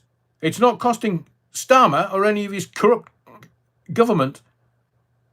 It's costing me and you, the taxpayer. And they're giving it away for free. And now we've got Gibraltar, and the Spanish are going, oh yeah, we'll patrol Gibraltar. Look, the Spanish, they've not got much backbone either. They're better fighters than the French. But why can't we just have a settler? Let's just have a settler. Let's send a couple of hundred of our best across to Gibraltar, which, let's face it, we send them in a pack of 4 and they take out terrorists. No messing. They're still not getting anybody for that, are they? The SAS, shooting dead IRA terrorists. No, that happened on Gibraltar. And you've got all this going on, and now Fat Lammy's band, he's saying, yeah, well, we'll give away Gibraltar to the Spanish. No, we bloody won't. When was the last time the Spaniards gave us anything? Gonorrhea, mainly, from holidays. Tower Block Tracy says, I think I will up sticks and move to Chagos. Me and you. Get me in your case, Tower Block Tracy, if you can fit it in with all the dildos, and I'll definitely be coming to the Chagos Islands, because that's where it's at. That's where the party central is. Hang on, might not be going back, though. Neil Cunningham, this country is Donald Duck. I agree completely.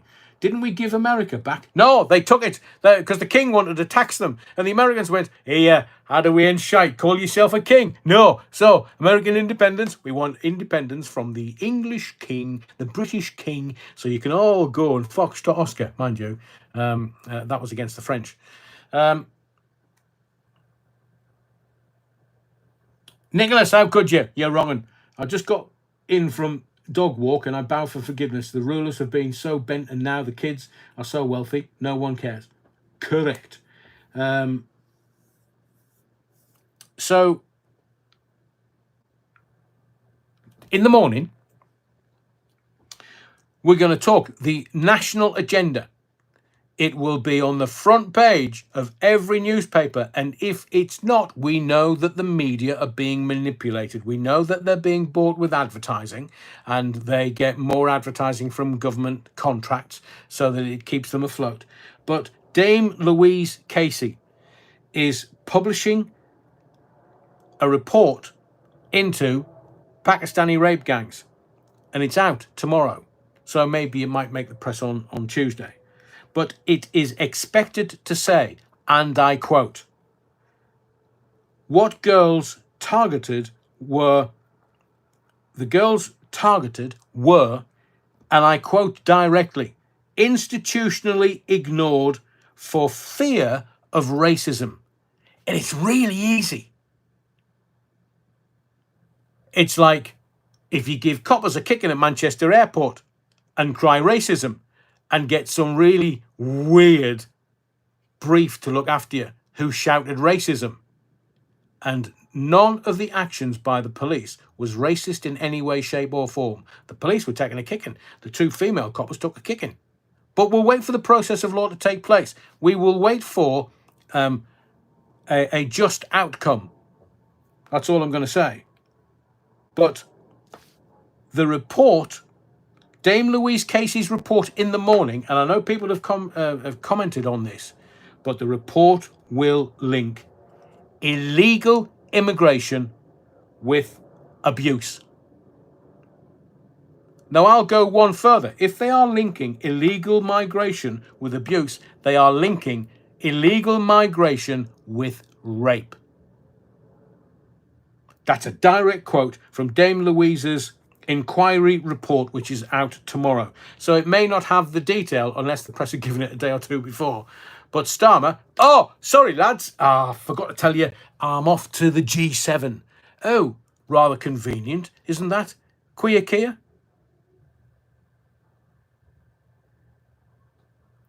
Stephen Hall says, female copper got a broken nose, I believe. Yeah, you're correct, Stephen. Buck needs some Walter wine. I think it's the trauma of the news agenda today. Reg D says 2 tier gave the Chagos Islands were given to Mauritius, not to Chagos. No, well, okay. I stand corrected, Reg. But they're giving the money to the Chagos Islanders, the Chagosians. And they're doing away with tax on the Chagos Islands. And Mauritius is laughing their cap off because there's a shit ton of money going down there. And what are they going to do with it?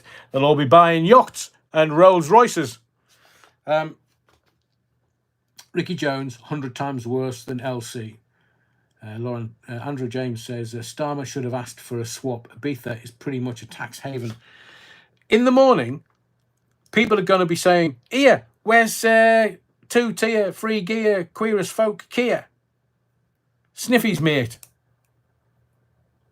Fun Boy 3 and the Four Tops. Where's he gone? Oh, I say, he's at the G7 all this week. Well, that's pretty convenient, don't you agree? But she's going to publish this. Yvette Cooper will outline the details from the report to MPs in Parliament in the morning. As I say, and this is the incendiary bit that he needs to bugger off and not be around for, the report will link illegal migration with abuse. Be specific about that. Is it rape or is it sexual abuse? Either way, it's still unacceptable. So Yvette Cooper's going to outline the details to MPs tomorrow. And as I say, always look at the timing of things. So he's Starmer out the country, G7. He's not going to be around. He's leaving it to Yvette Cooper. So Yvette Cooper's going to go get the shit on her face because how's she going to... Well, what we've done is we welcome Dame Louise Casey's inquiry report and we're going to take a few days to look at it. We can give you this, like an executive summary at the end of a long document. She'll give the executive summary to the MPs. They can go and read it for themselves, which I'm sure they won't. And then they're going to announce a national inquiry to kind of take that, the Dame Louise Casey's report inquiry off the front pages. That's what they're doing. Do you not see how evil these people are? Did you vote Labour? I was warning you for nearly a year before it... Sir Keir Starmer, is he scaring you yet? Every regular that watches this channel knew exactly what I was saying, but didn't quite know how bad it was going to be. So now, I want you to remember these 9 names. Keir Starmer, Yvette Cooper, Fat Lammy's band, Jess Phillips. Jess Phillips, she's the MP that's supposed to be looking after the welfare of girls. Jess Phillips, Sadiq Khan, Lucy Powell, Bridget Phillipson, Wes Streeting, Lisa Nandy, 9 Labour bigwigs who blasted far-right calls to hold a rape gangs probe. I'll give them to you again. There's 9 of them, and they blasted far-right. That's me and you. We're far-right. No, we're not far wrong. Far-right calls to hold rape gangs inquiry. And what are we getting now? Oh, a rape gang inquiry. And why is that? Because they want to take Dame Louise Casey's report off the front pages and manage the news cycle. So you know that once it's published tomorrow and Yvette Cooper, Home Secretary, gives the executive summary to the MPs, it's done and finished, and they'll say, well, we can't really talk about that because now we've got a national inquiry. We're going to have to wait to the conclusion and the findings of the national inquiry. Had a wee and shite, man. They think we came off the last banana boat. They think we're as thick as pig shite. We're not. We've seen through these morons, these clowns in Clown World, and now we're going to get rid of them. The whole bloody country wants them gone. Even members of the Labour Party. The dyed in the wool, and I've told you before, so I can only reference what I know. I was a card-carrying member of the Labour Party for years in Sunderland. There's no such thing as far-right in Sunderland or Newcastle or Hartlepool or Middlesbrough. It is dyed in the wool red. Labour always has been red for nearly 100 years because people in the northeast of England, and I am sure it would go for the rest of the country, people in the northeast of England were shafted by politicians who thought it was clever. Oh, just let them starve. What do we care? We're living high on the hog. We're shagging the Fun Boy 3. So the report's out tomorrow. They're going to talk about grooming gangs, or we should talk about Pakistani rape gangs, because I think that's what the whole country wants to know about. If Emily Maitlis, she needs to tell us because don't trust journalists. Don't trust one of them. Not a single journalist. Anybody that calls themselves a journalist, why are they calling themselves a journalist? Well, might make them some money. But secondly, where are the truth sayers? Where are the truth tellers? As the Times reporter that broke the story back in 2010, 2011, broke the story about the Pakistani rape gangs. He died recently. Stephen Hall says, I was a Labour supporter when I was younger until Blair came in. My parents were Labour too. Similar to my family, Stephen, similar to where I was brought up, where I was raised, Sunderland, absolutely dyed in the wool. But I guarantee you it'll be Reform that gets into Sunderland because the people of Sunderland have had enough of the gobshites, the clown gobshites in London. I can't wait to see what they're actually going to talk about tomorrow morning in the news cycle. Whether will it be Israel, Iran? That would be convenient. What's going to keep this off the front pages? Just watch. It's brilliant. Just watch and observe and realise that they're lying to you. They don't care. They're lying to you. The job of a journalist to tell the truth. They couldn't tell the truth. In fact, I've passed stuff out of my derriere that's more truthful than a bloody journalist that's taken the shekel, the corrupt shekel. Nicholas says, aged only 20 on the jury of a horrific murder in 1990. Stepson killed mother and stepfather with crossbow. Horrific. We knew guilty, sent him down. I watched the QCs laughing with each other afterwards. Oh, look, they'll be running a lottery. Are you going to get a guilty today or am I going to get a guilty today? We'll just notch that one up on my bedpost. Look, I think the misconception is this, that the legal profession is about law, about finding truth and delivering law. It's not. Law in this country is a rich man's folly. The QCs, or KCs as they are now, lawyers, barristers, everybody involved in the legal profession, they're only there for the money. They're not there to make sure that somebody gets justice. They don't give a flying. Haven't you worked that out? Told you before. Legal profession, I wouldn't piss on it if it was on fire. So Keir Starmer, it's Father's Day today. As he keeps telling us, I had a dad. What, one that admitted to fathering you? He was a toolmaker. We see evidence of that every day, young Keir. So I would hazard a guess that looking at his son's ability to run the country, his dad's probably looking up from hell thinking, should have had a wank.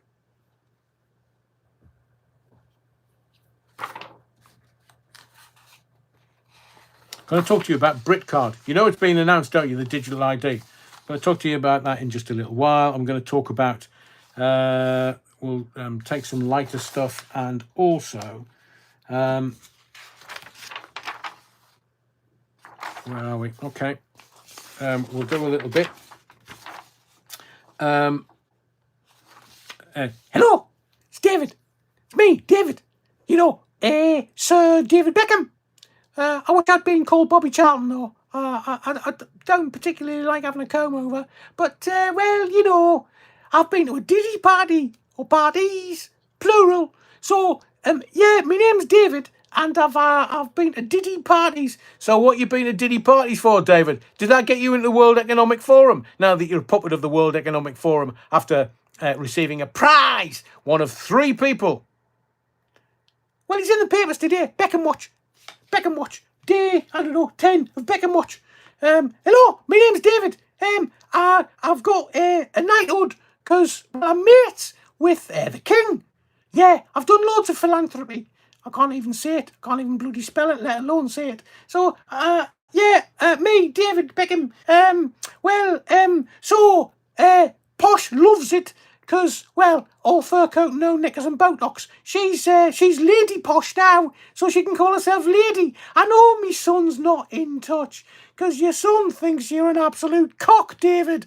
That's why. So, and Nicola Peltz, you know, she's the daughter of a billionaire, David. My voice is stuck, I can't change it. You know that, David, he's married a billionaire's daughter, so he don't need your bloody money. So, as they say in the northeast of England, you can have away and shite. And I don't think your free kicks were any good. So, well, we've been reading the newspapers, David, and, well, you're just never out of the bloody papers, man. You've had at least 6 pages worth of reportage in the Sundays today. Have I? That'll be Posh. It'll be Posh telling everybody she's going to be a lady.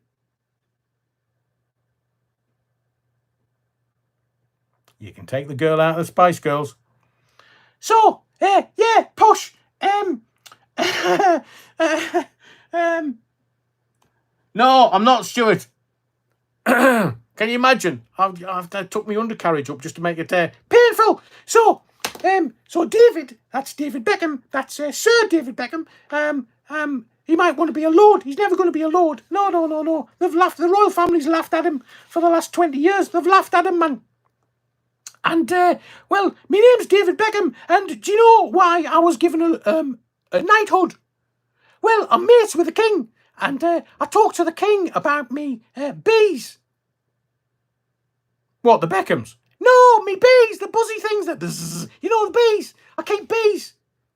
Well, you have bees on your property, David. From what I understand, you've got head gardeners and people doing turning the soil over and looking for the bees and looking for. So you, Sir David Beckham, hi. We get you. We see you. It's me, David. I do all the gardening. I plant all my herbs and I do all my own veg. And I live not far, because he's in the Cotswolds. I live not far from King Charles. You know, King Charles the Weak. Oh. He doesn't do the bloody gardening as much as I've got every chance of shagging Megan Fox. He don't. He's got a head gardener that he employs to do the gardening. Actually, hang on. Have you got Megan Fox's phone number? And then he's standing there, flat cap with a crook, and that's a staff. That's a stick, and it's obviously been taken professionally. And he's. Oh, brilliant, Kaz. So if David Beckham talks to Charlie about bees, does he talk to Andrew about birds? No, he talks to P. Diddy about birds. He's been to the white parties, man. He's been to P. Diddy's place. But they don't talk about that. Oh, no. And I'm mates with Klaus Schwab and everybody at WEF, because they gave us a prize this year for me philanthropy. I don't know what that is. I don't know what it means. It'll be somebody else taking care of it. But Brand Beckham is, it's doing very well. Thank you very much. I've got hundreds of millions. Yeah, not enough to keep your own bloody son, was it, mate? No. He's had enough of you and your bullshit. He's had enough of you and the family. He's now married into a billionaire's family, which completely supersedes anything that you've got, apart from a prize from the WEF. And, I'm Sir David Beckham. It doesn't pass down the line, mate. No, the bloody wonder, Brooklyn, had enough of this. And you can tell it was front page of the Sun last week. The announcement weren't even made until this weekend when it was the King's birthday, and they got in first to get the front page headlines.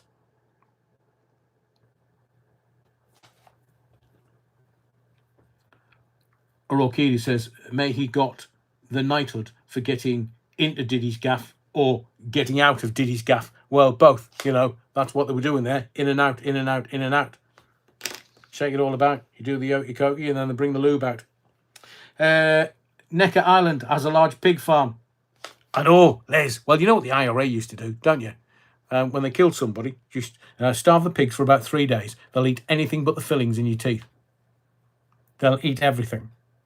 Every part of a human being. So, makes sense. I wonder who's got Necker Island. Who owns that?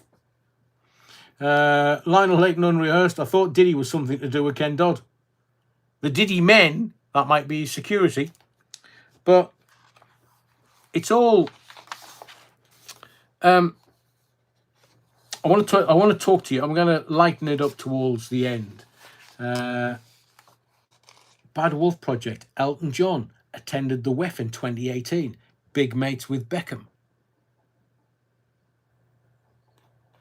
They're all part of the same club, and we're not in it, mate.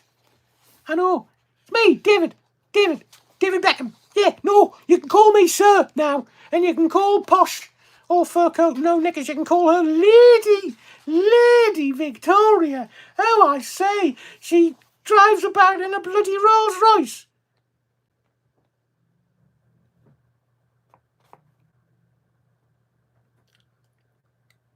I know, Terry, I was being facetious. Oh, Dreamer, wonder what he did for the knighthood. Well, he fired off some really pithy emails to the committee that sits and decides. The ungrateful bastards. I'm paraphrasing, of course. Did young convicted stalker come to any of Ken Dodd's Diddy parties? Brilliant, Paulie. Mephistopheles, Bricktop, Oi Oi, Savaloy, Terry Wookford, don't need to call him Sir at all. He hasn't been invested yet. Oh, very good. Yes, very good. Very good point. So I'll just say it's me, David. You'll know who I'm talking about. Talking to some arse that's getting prizes from the World Economic Forum who want us to eat crickets. You'll own nothing, but you'll be happy. That's right. Everybody round at the Beckhams, they've got loads of vegetables in the garden. They'll be able to feed the 5,000. Russell Brand visited the WEF too a few years ago. Oh, I say, Stephen Hall. Yes, it is Lionel Layton unrehearsed. Terry Wookford, stop. I know. It's doing my hearing in, let alone yours. I want to talk about Brit Card. You know what that is, don't you? So Brit Card is the National Digital ID system. So wake up. Stop buggering about. Well, that's what he's at the G7 for. Stop buggering about. We knew when rich boy Sunak told the Chinese, you're not doing our digital ID system. And everybody's like, well, hang on a second, what's going on here? Because they decided they wanted to run our digital system. But the politicians knew. And then Tony bloody Blair. Charles Linton, Bow Street Magistrates, just in case there's any newbies to the channel. Squeaky toys at the ready. That will put a smiley face on your Brit card. Oh, I say, Des Ashton. They're all in the club, I know, Stephen. Mephistopheles. Shout out to the Rev. Well, smash the like button. See if we can get somewhere near 200 likes. Just, you're getting it for now, you're wrong. But this National Digital ID system, as they're calling it, Brit Card, what they're going to do is build a centralised, state-controlled digital ID system. Now, remember in the summer, I told you, a unique digital identifier was the phrase that I heard. Can't tell you my sources, but it was a unique digital identifier. We don't need a unique digital identifier. Wait till I tell you what they're going to look at with this digital ID system. We have a national insurance number. We have a passport. We have a driver's license. How many references do you need? I'll tell you, one. And do you know why it's only going to be one? So it'll be your driver's license, it'll be your passport, it will be your national insurance number, because the Brit card will make sure you're paying your taxes. It'll make sure that you can't travel. There's your passport. And they'll make sure you can't drive a car. There's your driving license. And what they're going to do is they're going to link your finances. So we're back to the reason why the Rothschilds want to control the banks. Once they control that, and remember, we're going to a digital system. Crypto, we're going to go to a digital system. So that you will have this one card and they will have control of anything that's in your bank. It won't be money per se. It won't be the fiat currency. It won't be the pound or the dollar or the euro. It will be crypto. So they want to link your bank account, your finances, whatever money you have, and your medical history. You'll be told. Remember 5 years ago, they told you you need to take a jibber jabber. The unvaccinated are a threat to the vaccinated. Oh, how did that go then? Not very well, I would hazard a guess, because it was the vaccinated that suddenly things started to go wrong. Football players keeled over with heart attacks. People died. I had a former work colleague die from a heart attack after taking the jab, the jibber jabber.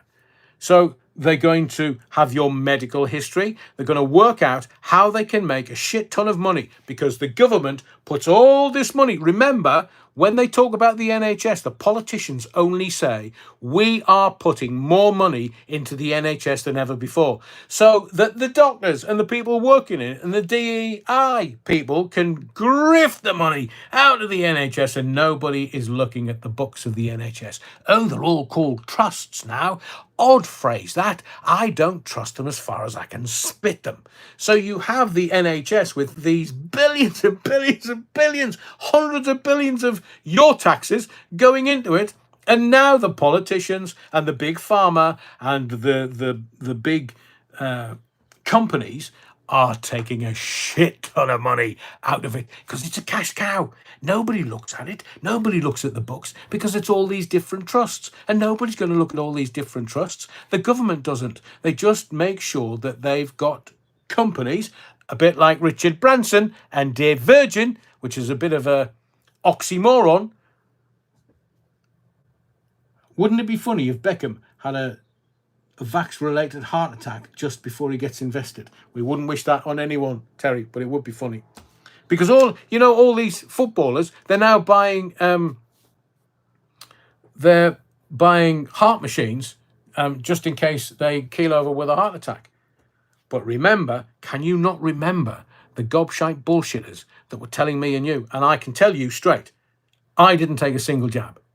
I worked on my gut biome and my immune system, because I knew there was a rabbit away. I didn't need to go and travel to America. So being anti-jab and then taking the jab, it's about integrity. It's about leadership. And leadership needs integrity. It needs trust. And people need to trust what I say. And I've been saying it for 2.5 years. I didn't take any of it. I saw their bullshit. So they're going to link your medical history, so they will know if you have had the jibber jabber. And if you haven't had the jibber jabber, you are going to be told you won't be able to access your finances until you've taken the jibber jabber. And what the governments do is they spend billions on PPE that nobody got or saw. Some of it was landfilled. They'll spend billions on taking the vaccine from Big Pharma. So Big Pharma sell it into governments, make billions and billions and billions of pounds in profit, and you, because they will know whether you have or you haven't, and they won't allow you access to this centralised, state-controlled digital ID system that they're calling the Brit card, you won't be able to change that. There's no way around it. If they know you haven't, you're getting it. I'll send some flowers to your funeral. They're also not going to allow you to travel. You won't be allowed to travel abroad. You won't be allowed to drive. You will stay in the 15-minute city and do as you are told. Can you see the amount of control that's coming? And this is not me. It's not pie in the sky. This is coming, so to speak. Stuart says, my best mate's sister lost her job as a nurse because she refused to take the jab. She was devastated because she loved the job and refused the jab because she didn't trust it. Now, seemingly, there's a whole lot of medical practitioners in the NHS that were forced to take it. I know, they were forced to take it. Some are 4, 5 jabs deep and 4 boosters deep. They won't give us those medical reports, will they? So they're going to link finances, medical history, travel movements, social media activity, that's me, Buckerton, social media activity, and social activity. So where you go out, what pubs you attend, where you go out, how you socially interact with other human beings. It's coming. Remember, crypto, Bank of England, my hairy backside. So if the system decrees, they will be able to stop access to your money, your health, even your carbon footprint. If they decide that you need to have a certain carbon footprint, if you haven't got that, you can't travel. They're going to stop you getting on planes. You won't get passport control. I can't even say it, I'm so angry. Dame Esther Ranson, BBC programme, That's Life. How ironic. Has she died? Is she dead yet? Les Griffiths. Serfs we were, serfs we will be. Or Orkida, I was kind of forced into it. But that's why they did it. I mean, they offered some students, have a kebab. A starving student. Oh, right, yeah, I'll take it, just stick it in there. Where's my kebab? I want a big one, mind. I want a big one with an extra pitta. Do you want a McDonald's? Neil Cunningham says, I was forced to take the jibber jabber for work purposes. 3 years after Wow, 3 years later, I can't walk. Sorry, walk. I was right first time. Sorry, Neil. Oy, oy, oy, oy, oy, oy. And Stephen Hall is quite right. British police state. So remember, they're bringing all this in. And what they're going to do, if it's your... So say you want to go down to the pub with family members or friends.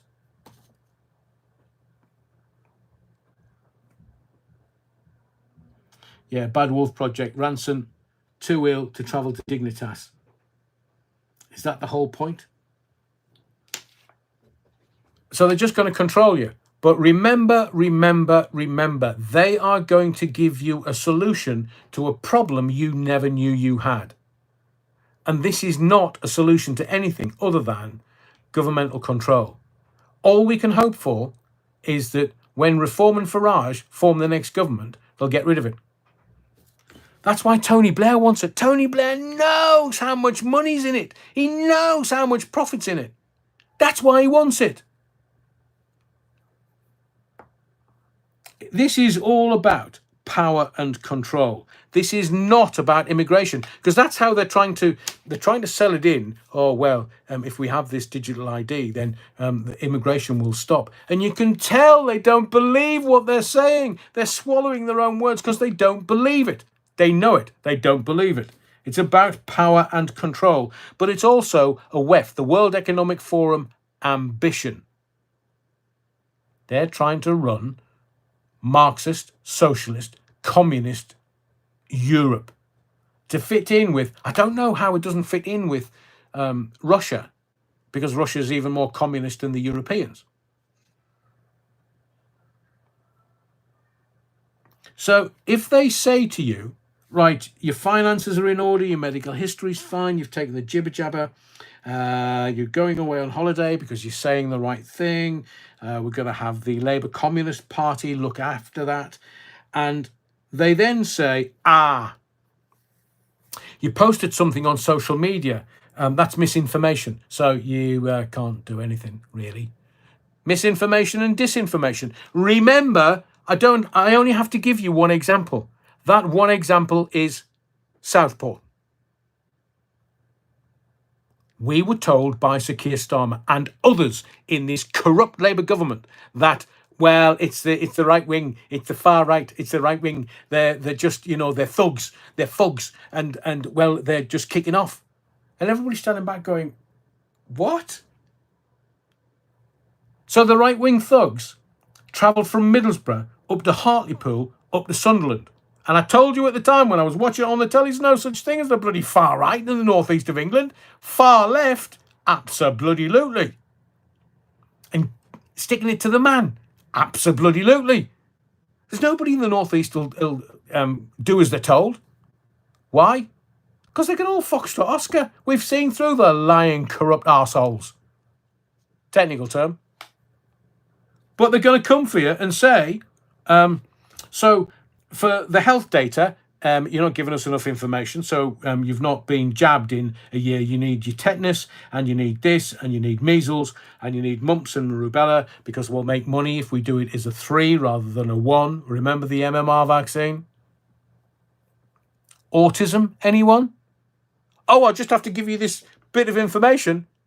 Tony Blair took his son Leo to France to get the jab, because in France they gave it as 3, not as 1. Why is that, Tony, mate? Is your missus still showering with women? When was the last time you had a look around Bow Street Magistrates? So now they're saying this is not about immigration. This will be misinformation and disinformation. So you can't... Free speech? I don't win shite, man. And there's people going, we haven't got free speech. Yeah, we know. We know. We know because of Southport. We know about the right-wing riots. We know that it's bullshit and corrupt and politicians lying. How can you tell when a politician's lying? The lips move.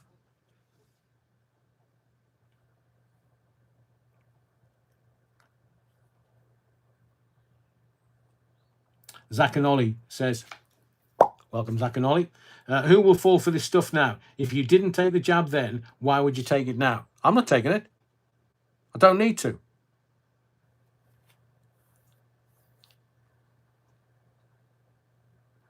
Terry Wookford says, laugh my arse off. We never had free speech. I know. Well, it was kind of some semblance of something that they said was free speech, but it wasn't actually free speech. Lucy Connolly, Pete Flinch. Was it Pete Lynch? And then, in my view, the perpetrator of Southport kicks off in jail to get a cushy number in Broadmoor. Because he's going to be in there for the rest of his life, so why not make it cushy? And you know that they're going to do you. At some point, I won't be able to do this channel. I won't, because I'll get it, you'll get it, not it, but we'll get it in the neck rather than being bent over with no lube. We'll get it. Why? Because we will hold the wrong opinion. We'll call Starmer, oi, sniffy mate, have you been hanging around with Zelensky for far too long? What was that face you were pulling in Parliament after PMQs when Rachel Reeves was saying, hello everyone, I'm Rachel from Accounts, and jolly for the jolly hockey sticks, and I'm going to bribe you all. Take that money and run. We haven't got the money. What we're going to do is going to up the taxes, and we'll do like Dennis Healey did the Labour government in the 70s. And, we'll just give away money and bribe people because that's what we're good at. We don't have the money. So what's going to happen? What's going to happen is the country's going to go to rat shit. And they are going to drag us so far in the doo-doo, we will not get out of it ever. Oh, by the way, BlackRock will come and buy your house because they're going to buy all the housing stock up. And BlackRock, with $11 trillion worth of assets at the moment, will start feeding you crickets. You'll own nothing and be happy. And you won't eat meat, you'll just eat shite. scratching around in the dirt for it. Robertson's Jam, years ago, took the token off the jam jars. Why? They were using the tokens for the... that hurt, says my friend forced a 9-year-old son. Oi, oi, oi, they pinned him down for the first jab. He's an autistic ninja and kicked the staff, so never got the second jab. It was to go to Canada. They went another year. Oi, oi, oi. It's all evil. And what does it take for evil to thrive? Good men to stand back and do nothing. Hang on, let me just look at this. All you say is true, Adrian, which reinforces my point that we cannot vote our way out of this, which leaves only two options, fight or die. Can't go against the law, but what we can do is we can vote these feckers out. It might take a little longer because I can't condone any kind of violence whatsoever, not on this channel, not on YouTube. But what I can advocate is the ballot box. It's only going to take us, I mean, look at next year, in a year's time, local elections. Labour are going to be obliterated. And I don't just mean taking the odd hit here and there. They are literally going to be wiped from the face of politics in this country. Kemi not good enough. I've shit talented stuff, more talented stuff than her, in my view. Because why isn't she just dealing with the government? If remember that Conservatives were the party of law and order, and now the party of law and disorder, and they've got some woman standing at 12 o'clock on a Wednesday going, get into their ribs. Rupert Lowe knows how to do it. He's more Tory than the bloody Tories. He's a little right wing, maybe, but so's Farage, so's everybody else. And what's happened to, shall we ban the burqa? Oh, hang on a second. Shall we have a think about that for a minute or two? Because what's happened is everybody shit themselves in Parliament. I'll say that again. Everybody shit themselves in Parliament because somebody dared to say, ban the burqa. Because the whole country went, hurrah! There's only 4 and a bit million of them. Hurrah! We've got 64 million of us. Hurrah! We'll get the Scots to come down because they're as hard as nails, the Scots. And then we'll get some people, some families from the northeast and the northwest because the northerners are as hard as nails. We don't need millions. We can deal with this. And I've seen videos of certain communities saying, we're going to take control. Oh, really? I think you'll find you're not. Because your community are being told to keep your mouth shut because you start instigating fights and shit with us. You'll soon find out what fuck about and find out means because the people of this sceptred isle, we have a weak man at the top, a weak man that will not protect his subjects. We have a weak government that won't protect the electorate. It's the first job, only job of government. It's to protect its electorate. We've been protesting in this country for thousands of years. If you want the peasants' revolt, Wat Tyler in 13 odd, the elite are scared shitless because they don't want to lose their good times and easy life. So I am telling you,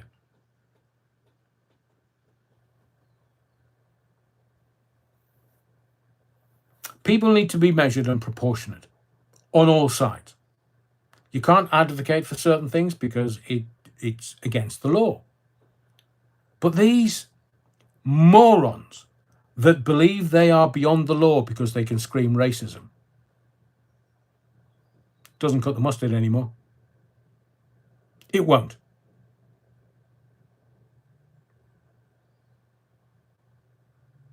Under any circumstances.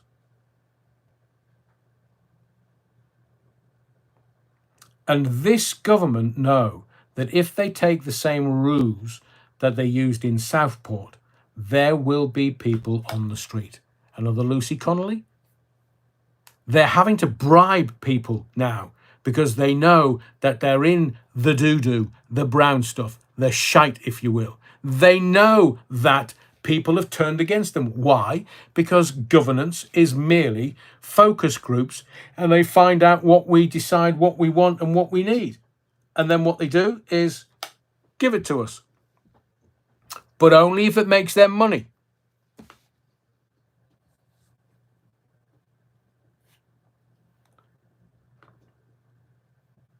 Terry Wookfit, Chuck the Turd is too thick to realise we have binned one king called Charles, and we aren't afraid of doing it again. Oh, nice bit of history there, Terry.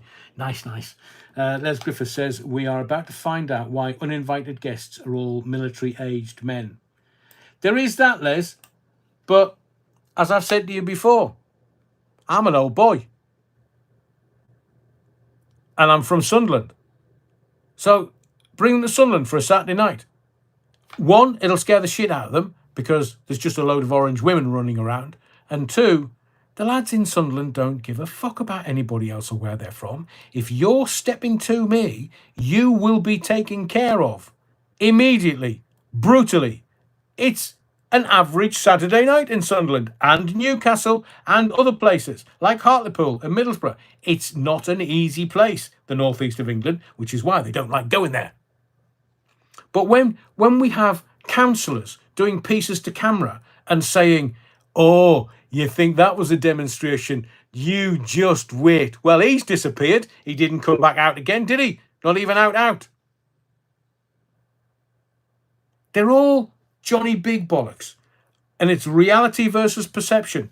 They think there's going to be a whole load of their family members coming across from wherever they're coming across from. Do not tug the tiger's tail in this country.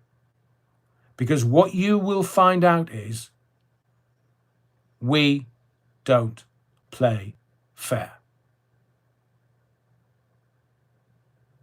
And as much as they want to spend billions and billions and billions, I'm telling you now, Farage gets in, it's going to be the same as America. Notice how the Americans have gone all quiet about immigration. Have you noticed how the Americans are actually looking at what Donald Trump's doing and thinking he's doing a good job? Apart from, obviously, the corrupt Democrats who are really pissed off that they can't make millions on the back of some OCGs or that's organised crime gangs. Same thing, really.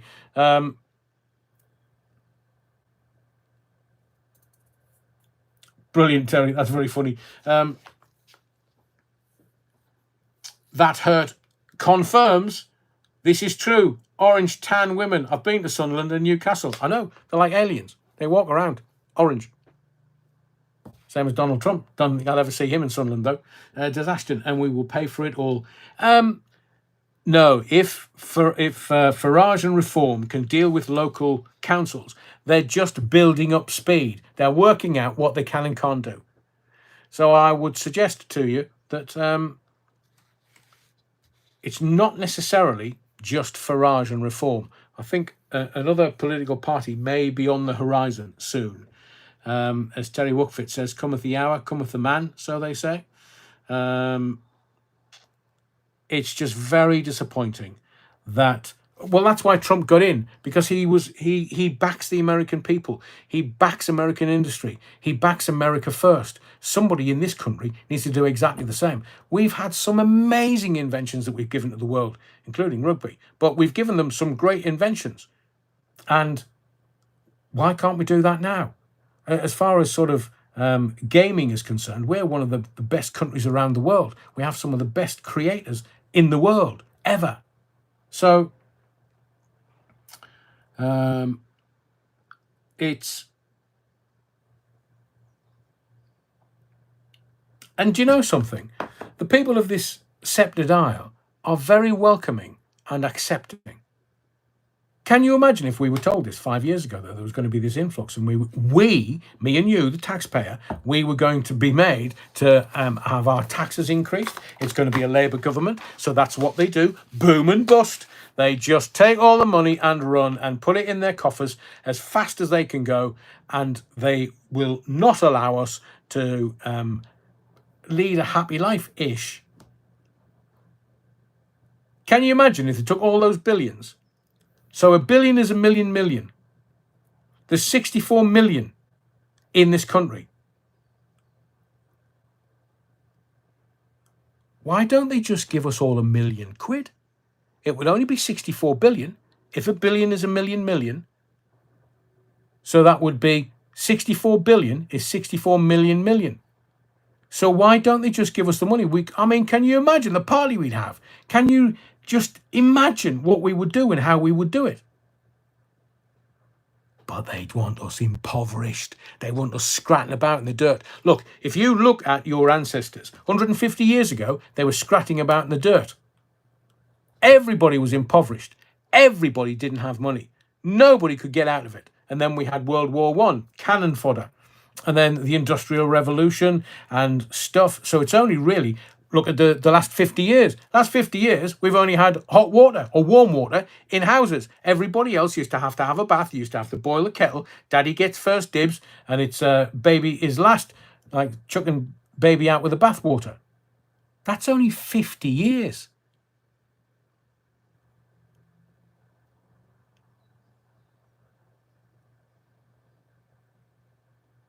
I'm telling you, we need a leader. Not sure it's Farage yet. Somebody else may appear. But remember, the political classes, the parasitical classes, will not allow anybody else to take their ball away, because they will not play ball. Bad Wolf Project. James' vid was out about 2 weeks ago, but it's a fascinating watch.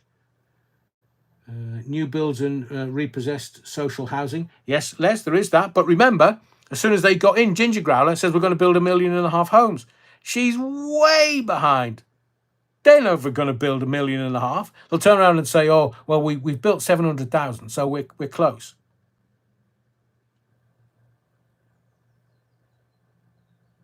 A billion is 1,000 million. So it's not a million. So 1,000 million.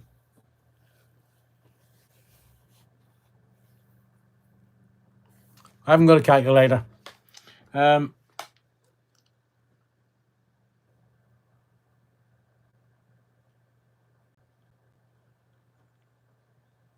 We gave the world football, cricket, golf, baseball, that we call rounders, and volleyball, that we called netball. But now we have a monarch that's got knee balls. He could actually stop all of this because he has the power. But he's not going to say to you, I've got the power, I've got cancer. Oh, did you forget? Not another day in the newspapers where they tell you he's got cancer.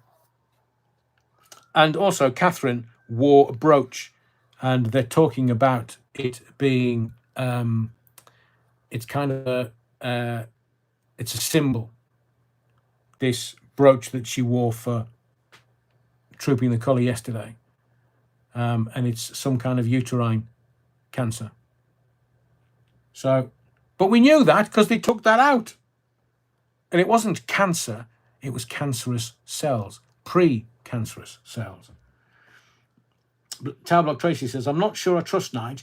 Looks like to the kind of person who will drop an eggy fart and leave you to take the blame. Yeah. Privately educated. So I'm going to wrap up the live tonight. Good to be back. Thank you to everyone for your support and your very kind comments.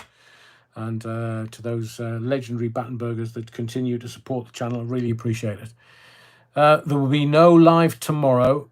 There'll be no live Tuesday because I'm doing the Jeremy Vine interview, which I'm very much looking forward to. And in essence, it's if you're not aware, that's Jeremy's book. It's called Murder on Line 1. And in essence, what we're going to have is lunchtime phone-in presenter interviewing a national lunchtime phone-in presenter about one of his main characters who is a phone-in presenter. So I think it'll be a very good interview. Looking forward to it immensely. And it'll be up on the channel soon. But as I say, we've got other stuff to sort out. And Orchidia, off to InfoWars we go. Well, yeah, he gets some stuff wrong as well, Orchidia, as well as right. Stuart says, I've looked at Jeremy's book on Audible and it gets good reviews. It's a good read so far. It's very interesting. Very interesting. But I'm looking for the kind of anarchy stuff around radio. And we're going to do the interview face to face. We're going to do it as live, face to face, in what could be seen as a radio studio or a podcasting studio. So we've tried to make it a bit special for you, and very much looking forward to it. So my name's Adrian Allen. Thank you for the likes. Smash the likes on your way out. Yeah, wrong. Thank you for your likes, your subscriptions, but most of all, your indulgence. Look forward to seeing you Wednesday, 8 o'clock for the next live, and then we'll get back to Sunday, Monday, Tuesday, Wednesday as normal. There will be some membership lives, exclusive lives that I'm going to start doing, and we'll start to do some interesting stuff. So be well, stay well, and I'll see you Wednesday at 8. Just if you haven't already, look at some of the little musical videos we put up over the last couple of days. And whatever you do and wherever you go, do not forget the Battenberg. And I'll see you Wednesday, 8 p.m.